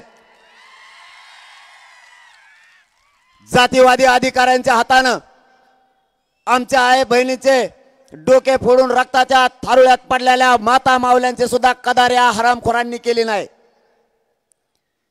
माय माऊली प्रत्येकाच्या घरात आहे. इतका जातीवाद ठासून भरलेला नसावा. आणि अधिकाऱ्याला जात असल्याची काही गरज नाही. जसं की त्यांचं आणि आमचं 5 पिढ्याचं वैर आहे. या पद्धतीने वार चालू होते माझ्या माता माऊलीवर. तेव्हाला अंतरवालीच्या महिलावर झालेला नाही. महाराष्ट्रातल्या कोट्यावधी मराठा माऊलींच्या अंगावरती तो वार झालाय. तो हल्ला महाराष्ट्रातल्या समाजावरती झालाय. इतकी मगरुरी आणि मस्ती आणि एवढा जातीवाद अधिकाऱ्यांच्या अधिकाऱ्यात भरला हे आम्ही पहिल्यांदा बघितलं. पोलीस हल्ला करतात. लाठीचार्जही केला जातो. पण त्याला काही लिमिट असतंय. लाठीचार्ज आम्ही बघितलेत. हल्लेही बघितलेत. पण हा जीव घेणा हल्ला देवेंद्र फडणवीसने जाणून बुजून मराठ्यांवरती घडून आणला. इटाना आणि दगडानं मारणारे पोलीस या देशात कधीच घडू शकत नाहीत. बंदुकीच्या दस्त्याने डोके फोडले. आया बहिणी लेकरासह रक्ताच्या थारोळ्यात पडल्या. त्या लेकराच्या किंकाळ्या ऐकून लोक बेशुद्ध पडत होते. इतका भयान हल्ला त्या लोकांनी अचानक केला. काय मिळालं फडणवीस साहेब तुम्हाला? आणि पुन्हा म्हणता आई बहिणीवरती शिवाय देतो. माझ्या आई बहिणीच्या अंगावरती तुम्ही हत्यारं चालवले. मी का शिव्या देऊ नये तुम्हाला? तुम्हाला तुमच्या घरातली आई वाटती, माझ्या आई बहिणीला काही इज्जत नाहीये काय? कोणत्या आमदाराला सांगता आमच्या अंगावरती जायचं? मराठे जर माग लागले आणि मराठ्यांचा जर संयम सुटला तर हे आमदार मराठ्यांना चटणीला सुद्धा पुरणार नाहीत. मी संयमाने घेतोय. माझा मराठा रागीट आहे. देव जर एकदा मैदानात उतरला तर मागे सरकत नाही. मी मराठ्यांच्या पोरांच्या डोळ्यात उतरलेलं रक्त बघतोय, म्हणून मी शांततेत आणि धीरात घेतोय. मी मराठ्यांच्या पोराला शांततेत राहा हे रात्रंदिवस सांगतोय. एकदा जर मराठा रस्त्यावर आला ना तर देवेंद्र फडणवीस साहेब तुम्हाला जमिनीवर पाय ठेवायला सुद्धा जागा मिळणार नाही. कोणता बदला घ्यायला लागले तुम्ही गरीब मराठ्यांचा? कोणती सत्ता चालवताय फडणवीस साहेब तुम्ही? एवढा मराठ्यांचा द्वेष तुम्हाला का? का तुम्ही मराठ्यांच्या अंगावर घालायला लागलात? फडणवीस साहेब तुम्हाला मराठ्यांचं आंदोलन संपवू शकत नाही. मी नाही मॅनेज होत तुम्हाला आणि फुटत सुद्धा नाही. तुम्हाला काय ताकद वापरायची ते वापरा. मी तुम्हाला कोणालाच मोजत नाही, गेली सुद्धा नाही. चला तुम्हाला काय करायचं ते करा. शेवटी माझ्या पुढं माझ्या समाजाच्या लेकराचा प्रश्न आहे. माझं एकट्याचं कुटुंब मोठं करणारा औलाद माझी नाहीये. माझ्या समाजाच्या लेकराच्या वेदना आणि ते दुःख आम्ही वाटून घेतलंय. मी नाही गद्दारी करू शकत माझ्या मराठ्यांशी. मला काही मिळवायचं नाही. मला मराठा समाजाच्या चेहऱ्यावरती आनंद बघायचा आहे, त्याचा लेकरू अधिकारी झाल्याच्या नंतर. म्हणून हा संघर्ष सुरू आहे. फडणवीस साहेबांनी किती ताकद लावली, हे संघर्ष थांबू शकत नाही. आणि मराठ्यांना तुम्हालाही सांगतो, हा संघर्ष तुमचे लेकर मोठे व्हावात म्हणून आहे. मला बदनाम करायच्या टोळ्या उभा केल्यात, आंदोलन करणाऱ्या टोळ्या उभा केल्यात, आमदार खासदार मंत्र्यांच्या टोळ्या उभा केल्यात. देवेंद्र फडणवीसला काय साध्य करायचं मला माहित नाही, पण फडणवीस साहेब यातून एक मात्र झालंय, तुम्ही माझ्या विरोधात जेवढे षडयंत्र उभा कराल तितका पेटून माझा मराठा समाज उठलाय. आता भाजपमधले मराठे गरीब सुद्धा एकत्र आलेत. त्यांनाही वाटतंय आमच्या लेकराला काय उत्तर द्यायचं. आयुष्यभर गोरगरीब मराठ्यांनी भाजपाचं काम केलंय. त्यांचे लेकर त्यांना विचारतात, बाबा तुम्ही ज्या पक्षात काम करताय त्याच पक्षाचे नेते आरक्षणाला विरोध करायला लागलेत. एक एक भाजपमधला माणूस तुमच्यापासून दूर चाललाय फडणवीस साहेब. त्याचं कारण तुमच्यात मराठ्यांविषयी असलेला द्वेष. तुम्ही मराठ्यांना जाणून बुजून आरक्षण मिळू देत नाहीत, म्हणून सगळा मराठा एकतर्फी झालाय. तुम्ही किती षडयंत्र करा, मराठा फुटूच शकत नाही. आणि एकदा जर मराठ्यांचा संयम सुटला तर या राज्यात मराठ्यांच्या मनगटाला मनगट लावायची ताकद कोणाचाच नाही. म्हणून तुम्ही सत्तेची मस्ती सोडून द्या आणि मराठ्यांना आरक्षण द्या. फडणवीस साहेबाला आणखीन एक माहीतच नाही, त्यांचे लोक रच्चीच माझ्याकडे येते. मीडिया गेला, इतके चाभरे ते राजकारणी लोक, यांना मीडिया आहे का नाही याचा सुद्धा मेळ लागतो. मीडियाने अंतरवाली सोडणं हे मायापाशी चिटकणं संगच होतंय. अरे मी म्हणतो तुम्ही थोडे आधी आले असते मीडिया होता राव. नाही म्हणले आमचा बारीक दिन असतं. इतके चाभरे ते भाजपाचे तर इतके माझे आमदार इकडं लाईन आहे, ते म्हणतात लय खवटे राव, देऊ लय खुनशी आहे. मायानरात पोटात मी कसा कस सांगतो, मग त्याला येत नाही झोप त्या फडणवीसला. आणि त्याने खरंच मानून चालव नाही तर पडन देऊ. मी खोटं नाही सांगत. मी आणि माझ्या समाजाने त्यांना विरोधक मानलेलं नाही. मी सांगितलेलं त्यांनी खरं पटवून घ्यावं आणि काहीतरी तोडगा काढावं. मराठ्यांचे इतके रच्ची येते मी गोदडीत झोपला असलं तर गोदडी उडीत येत पण मला उठीत येतच. उलशिकच बोलून द्यार म्हणतात तसलेत लई येतात हो. 4 ओले लई येत. 4 ओले ना मी जर एखाद बार नावं सांगायला सुरू केले ना फडणवीस साहेबाला चक्करच येईन. खरं सांगतोय मी चक्करच येईन इतके येतात. ते म्हणते ते लय खुनशी रावले त्रास देतं पण काम गुतलंय त्याने काय केलं तर मला मागं 30 लाखाचं काम दिलं तर बिलच गुतीन म्हणून त्याच्याकडे. पण कार्यक्रमच म्हणे मा नंबर हुकला म्हणे तिथला. कारण यांचे 3-3 आहेत. ह्यावेळेस तुमचाच होणार आहे. तवर गप बसत नाही मी. मी गप बसत नसतो तवर. मी गप बसत नसतो आणि मी सगळ्या राजकीय पक्षाच्या नेत्याला माहिती हे काय एकदा मागा लागलं की कामच करतंय. आणि मी आता मागा लागलेलो आहे. जर आरक्षण नाही दिलं तर भाजपमधला इतकी गँग बाहेर आहे. तुम्हाला एकच दिवशी स्फोट दिसन तो थोडे थांबा. असा स्फोट दिसन की तुम्हाला ती सगळी गँग एकाएकीच आपल्याकडे घुसलेली दिसन आंदोलनात एकाएकीच. कारण काही काही लय तयारी केल्यात. एक पुण्याकडचा तिकडचा आहे नाव नाही सांगत बरं का नाही गेले की त्याच्या घरी जाते. ती म्हणला मग फ्लॅटच गेला वा 5 वर्ष काम केलं मी ते मध्ये आता दुसऱ्याला तिकीट द्यायचं. मग काय उपयोग आहे म्हणे. मग म्हणलं पण मला कम सांगू तो मी काय करू. तेव्हा म्हणलं आता मग नंबर हुकला जाऊ द्या मग तुम्ही काय दगड द्यायला त्यालाच निवडून आणतो आम्हाला ते घर परडत नाही म्हणे. म्हणजे त्यांच्या सुद्धा घराण्यात वाद चालू आहे. इतका रोष आहे भयानक. पण त्या सत्तेच्या मस्ती पुढे त्यांना ते दिसत नाही. मला त्याच्याशी देणं घेणं नाही. माझी या बीड नगरीतून शेवटचं सांगतो. पहिलं अगोदर तुमचं कौतुक की तुम्ही ही घोंगडी बैठक प्रचंड ताकदीने जमून एकजूट दाखवून यशस्वी केले त्याबद्दल बीड तालुक्यातल्या सगळ्या मराठा बांधवांचं कौतुक. तुम्हाला शेवटी जाता जाता एवढंच सांगतो पाडायचे का उभा करायचे ठरणारे जे काय ठरल तुम्ही एकदा पाडून ताकद दाखवली आणि जर उभा करायचं ठरलं तर निवडून आणून ताकद दाखवा. कारण मराठ्यांना हरू देऊ नका. मराठ्यांची प्रतिष्ठा खूप मोठी आहे. तुमची आणि माझ्याला काही किंमत नाही. कोणीही एक दिला जाईल. जर ठरलं तर सगळ्यांनी मिळून त्याला निवडून आणा. आणि उमेदवार इतके येतं काय कटाळा आणला राहत यांनी. नुसते उमेदवारीचेच अर्ज आहेत माझ्याकडे दुसरं काहीच नाही. आमचे ते कागद चाळू चाळूच बेजार आहेत पोट्टे. 2 वाजता चाळीत येत आणि त्याच्यावरच पडत आहेत झोपल्याच. इतके कागद सगळ्यांनी त्याच्यावर लिहिलेलं आहे मी कसा निवडून येतो पुऱ्यानी. आता सगळेच जर निवडून येणार पडणार नेमकं कोण आहे मग.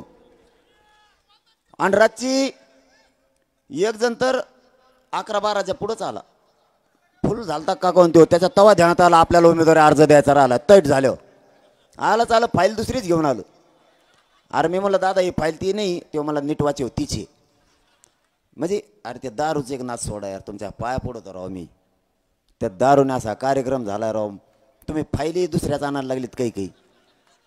परत मी ती फाईल नाही म्हणलं तर मलाच घोडे लावित येत. मलाच म्हणतात वाचव नीट वाचवत होती तिची. अरे दारूचे लय वाईट परिणाम आहेत. तुमच्या पाय पडतो मी. जाऊ द्या यार आपले जात पुढं. फक्त व्यसनापासून लांब जा. आरक्षण तर मिळाल्यातच जमा आहे मराठ्याला. लय आनंदी जाते आपली. लय सुखी समाधानी होईल. थोडी तळतळ तर समजून घ्या. काय मिळत आहे तुम्हाला त्याच्यात राव. उलट आपलं खातं बिघडत आहे सगळं. ती टाकल्यावर बांध फोडीत तुम्ही आधी फोडीत नाहीत. झाल्या का माऱ्या सुरू. 5-5 पिढ्या झाल्या आपले लोक बोला ना त्या बांधामुळे. तुम्ही चांगले असल्यावर तुम्ही देवाहून येत. कोणीही म्हणतं मायाला ही जर त्यांनी टाकलेली नसली ना देव माणूस राव. मग टाकल्यावर तू तसा कमी होतो ते घेऊच नको ना. आपली जात मोठी होईल. जातीवरचे संकट कमी होतील. फक्त व्यसनापासून लांब जा. आणि उमेदवार कुणी असो एक देणारे जर ठरलं तर सगळ्यांनी पटत नसलं तरी डोळे झाकून त्याला एक शिक्का मराठ्यांनी मतदान हाना. तुमचं आणि त्याचा पटत नसलं त्याच्या तोंडाकडे बघू नका. मी आजच सांगतो तुम्हाला.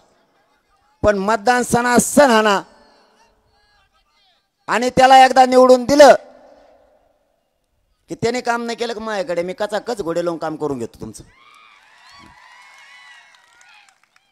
आणि उमेदवार किती असले तरी आपल्याला राजकारण करण्यासाठी उमेदवारी करायची नाही. समाजाचे प्रश्न सोडवण्यासाठी आपल्याला त्यात नाविलाजानं जायचं. राजकारणात जाण्यासाठी आमदार नाही व्हायचं, समाजाचे प्रश्न सोडवण्यासाठी. जर ठरलं तर आणखीन लय मचाळा बाकी 20-22 लाख मराठी येणार आहे त्या बैठकीला. ते काय लफडत दिवसभर चालणार आहे. नाही नाही हा हा, नाही नाही हा. पण तुमची कमाल आहे. एकदा का पाडा म्हणला ना, नुसतं मी पाडा म्हणलं, नाव घेतलं का कोणाचं? मायाला ज्ञान देण्यात जातीवादी म्हणते यार. मी जर जातीवादी असतो तर परवाच्याला शंभूराजे देसाई साहेबांनी एक निर्णय केलाय. जसं ACBC साठी व्हॅलिडिटीला 6 महिन्याची मुदत वाढ होती, कुणबीसाठी सुद्धा पोरांना अडचणी यायला लागल्या म्हणून 6 महिन्याची व्हॅलिडिटीला मुदत वाढ द्या म्हणून सांगितलं. पण सांगताना हे सुद्धा सांगितलं सगळ्याच OBC साठी करा. लेकरांनी काय केलं? OBCच्या गोरगरिबांनी प्रत्येकालाच आडी अडचण येते व्हॅलिडिटीची. त्यांनी OBC साठी 6 महिन्याचा निर्णय घेऊन टाकला व्हॅलिडिटीचा. तरी मला जातीवादी म्हणता. मुलींना मोफत शिक्षण करताना फक्त मराठ्यांच्या मुलीला करायचं होतं. मी तिथं सांगताना सचिवांच्या आणि मंत्र्यांच्या समोर सांगितलं होतं, OBCच्या गोरगरिबांच्या लेकीनं काय केलंय? सगळं भुजबळ जातीवाद पसरितो. ते संस्कार मराठ्यावर नाही आहेत. सगळ्या जाती धर्माच्या लेकींना मोफत शिक्षण करा, तोही जाहीर मंजूर करून घेतलाय. तुम्ही जातीवादी म्हणता कसे? तुमच्या सोयीनुसार तुम्ही राजकारण नका करू. आम्ही नेत्याला सोडत नाहीत, त्यांच्या बी आमच्या बी. पण गाव खेड्यातल्या एकाही OBCच्या बांधवाला पण आतापर्यंत दुखवलेलं नाही, एकाही, आणि आयुष्यात कधी दुखवणार सुद्धा नाही.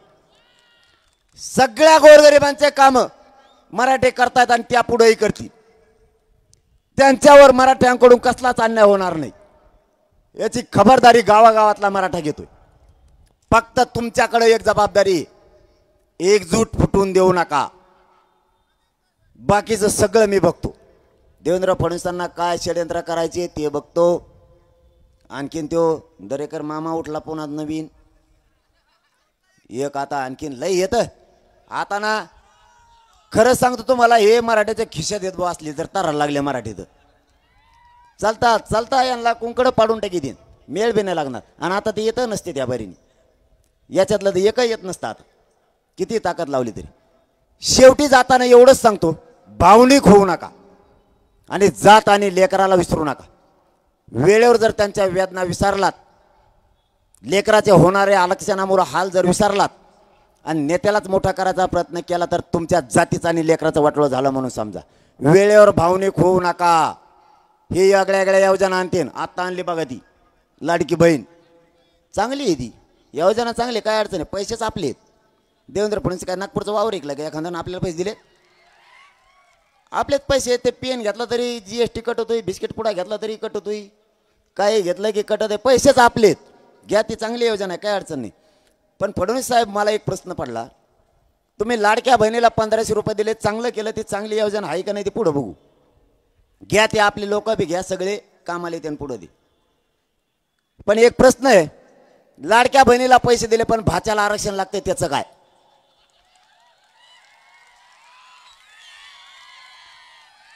आणि दाजी शेतात काम करतो, बांधावर त्याचा फेस पडाय काम करतो, त्याचं काय?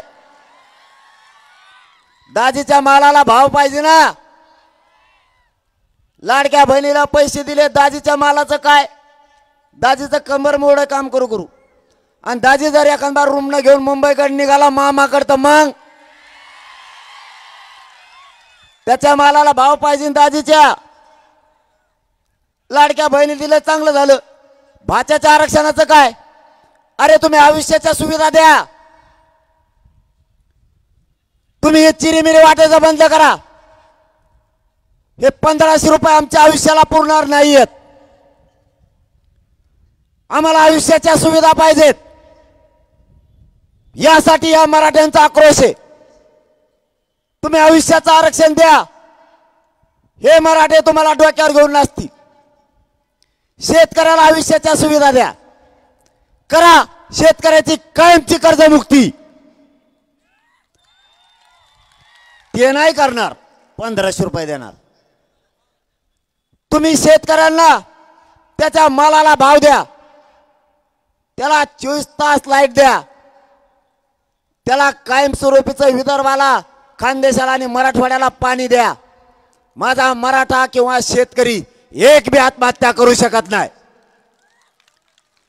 तुम्ही याची मिरी वाटीदा आम्हाला आयुष्याचं देत नाहीत म्हणून तुम्ही पडता. पुन्हा ते आता लाडीगुडी लावते 1500 रुपये. आता येईन बघा तेव्हा आनंदाचा शिरा, दिवाळीला आनंदाचा शिरा आणते ती भुंग्याने खाल्लेली डाळ ती 15 दिवस झाले भिजायला टाकले. आजीना तरी मावशी तसाच हात मोकळा झाला, भिजलीच नाही. हे आनंदाचा शिरा, तो तेलाचा पुडा वाकडा तिकडा झाला, त्याच्यात पांढरं तेल. आमची मावशी ती पुडा फोडी ती कढाईत टाकी ती सगळं सरपंच संपत, पण ती काय पिवळ होत नाही तेल. मग काय त्याच्यात देवेंद्र फडणवीस वंगण टाकी तो का काय करतोय. हे असलं नादी लावी देत. तेवढं तर शेतकऱ्याच्या मराठ्याचा बांधाव रे. तुम्ही आम्हाला नादी लावू नका. लोक येड्यात काढायचा बंद करा. धनगरांचं आरक्षण देशात गाजलं होतं. कधी नव्हे तो उठाव गोरगरिबांच्या धनगरांनी केला होता. त्यांना आयुष्याचं आरक्षण पाहिजे होतं. एसटीतून आरक्षण मिळालं तर गोरगरिबांचे लेकरं मोठी होतील, त्यांच्या लेकराला जास्तीच्या सुविधा मिळतील म्हणून धनगर पेटून उठला होता. गोड बोलून देवेंद्र फडणवीसांनी चालता चालता आंदोलन मोडून टाकलं. तीच डाव मराठ्यांचं आंदोलन मोडायला सुद्धा वापरला होता. पण इथं खानदानी मराठ्यांचा जातवान पिल्लू आहे शेतकऱ्याचं. तो पैसे नको पद नको मला, आणि पैशाचं मग जमत नाही. पहिल्यापासून सवयच आहे आपल्याला, पैशाचं आपलं जमत नाही. तुमचे तरी आंघोळीला कपडे काढल्यावर खिसे तपासित असते घरचे नोट भिजन म्हणून. भाऊ आपण जर कपडे काढले ना आपल्या खिशात कोणीच हात घालीत नाही. त्यांना माहिती त्याच्या खिशात रुपयात नसतो खडकोजे, आणि याचं कुठं खिसे तपासिता आपल्या जो काहीच नसतंय. आणि मला यासाठी लावली देवेंद्र फडणवीसनी. आहे काय काही कळत आहे का? म्हणजे 70,000वाला चोट्टे चट्टे बारकुले फुरकुले त्यांजवळ तिकडे यासाठी लावायची तर माया मागं लावली. ते बिचारा ते कोमायट आहे का काय, ते बिचारं वाचून वाचून मथुर झालं राव. आता म्हातारपणाला त्याला काय येळ आणली त्याच्यावर. त्याला कधीतरी जीवनात त्याचा इतिहास झाला असता, कधी जर म्हणला असता मी 20 लोक आत टाकले, त्याने धरून आणला घी सोडून देतो, त्याने धरून आणला घी सोडून देतो. ही असली शाळा यांची, आणि यासाठी लावली माया मग. मी भेट नाही, फक्त तुम्ही साथ आणि एकजूट ठेवा. तुमच्या लेकराला आरक्षण दिल्याशिवाय मी नाही हट. होऊन जाऊ दे काय व्हायचं ती. मरण मी आता स्वीकारलेलं आहे. देवेंद्र फडणवीसनी जो ट्रॅप रचलाय त्यात मरण आलं तरी घ्यायला तयार आहे.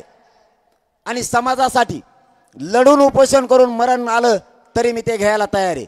शेवटचा शब्द देतो तुम्हाला की मला कितीही त्रास झाला आणि मला कितीही वेदना झाल्या तरी शेवटच्या मरणाच्या घटका सुद्धा तुमच्याच पायावर मोजणार, पण गद्दारी तुमच्याशी कधीच करणार नाही. माझा जीव जरी गेला मी मात्र ओबीसीतून मराठ्यांना आरक्षण मिळवून दिल्याशिवाय हटत नाही.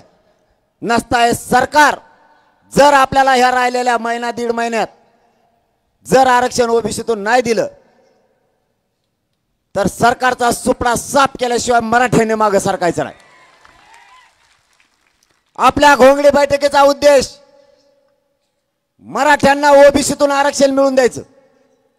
आपल्या 8-9 मागण्या त्या आचारसंहिता लागायच्या आत मंजूर करायच्या. आपल्याला राजकारणात जायचं नाही.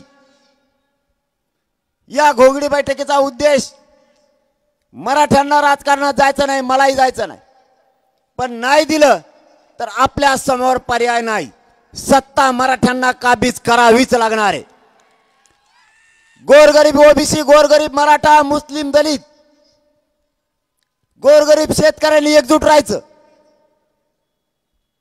आणि आपले प्रश्न नाही सुटले तर यांना याच्यातून घालवायचं म्हणजे घालवायचं. सावध राहा. जातीच्या वेदना आणि मुलाच्या वेदना विसरू नका. मराठ्यांची हार होऊ द्यायची नाही. कितीही आमदार खासदार मंत्र्यांनी अन्याय केला किती त्रास झाला, मराठ्यांनो एकजुटीनं सामना करा. गरीब मराठ्यात प्रचंड शक्ती आहे. गरीब मराठे एकजूट व्हा आणि समोरच्या संकटाचा सामना आपल्याला पुढे करायचा आहे. जाताना पुन्हा एकदा सांगतो, एकजूट फुटून देऊ नका. तुमच्या साथीची आणि आशीर्वादाची आणि साथ देण्याची हीच योग्य वेळ आहे. आता फक्त भावनिक होऊ नका. जातीचे लेकर आणि जात मोठं करण्यासाठी सगळी 100% ताकद मराठ्यांनी वापरा हीच विनंती करतो आणि थांबतो. धन्यवाद. जय शिवराय.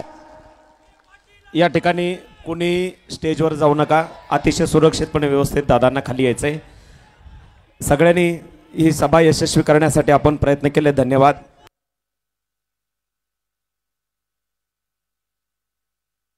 व्यवस्थितपणे. आणि शिरूर तालुक्यातून भानकवाडी येथून 60 किलोमीटर अंतरावरून या ठिकाणी या बैलगाड्या आलेल्या आहेत. त्या सगळ्यांचं आपण या ठिकाणी आभार व्यक्त करायचे.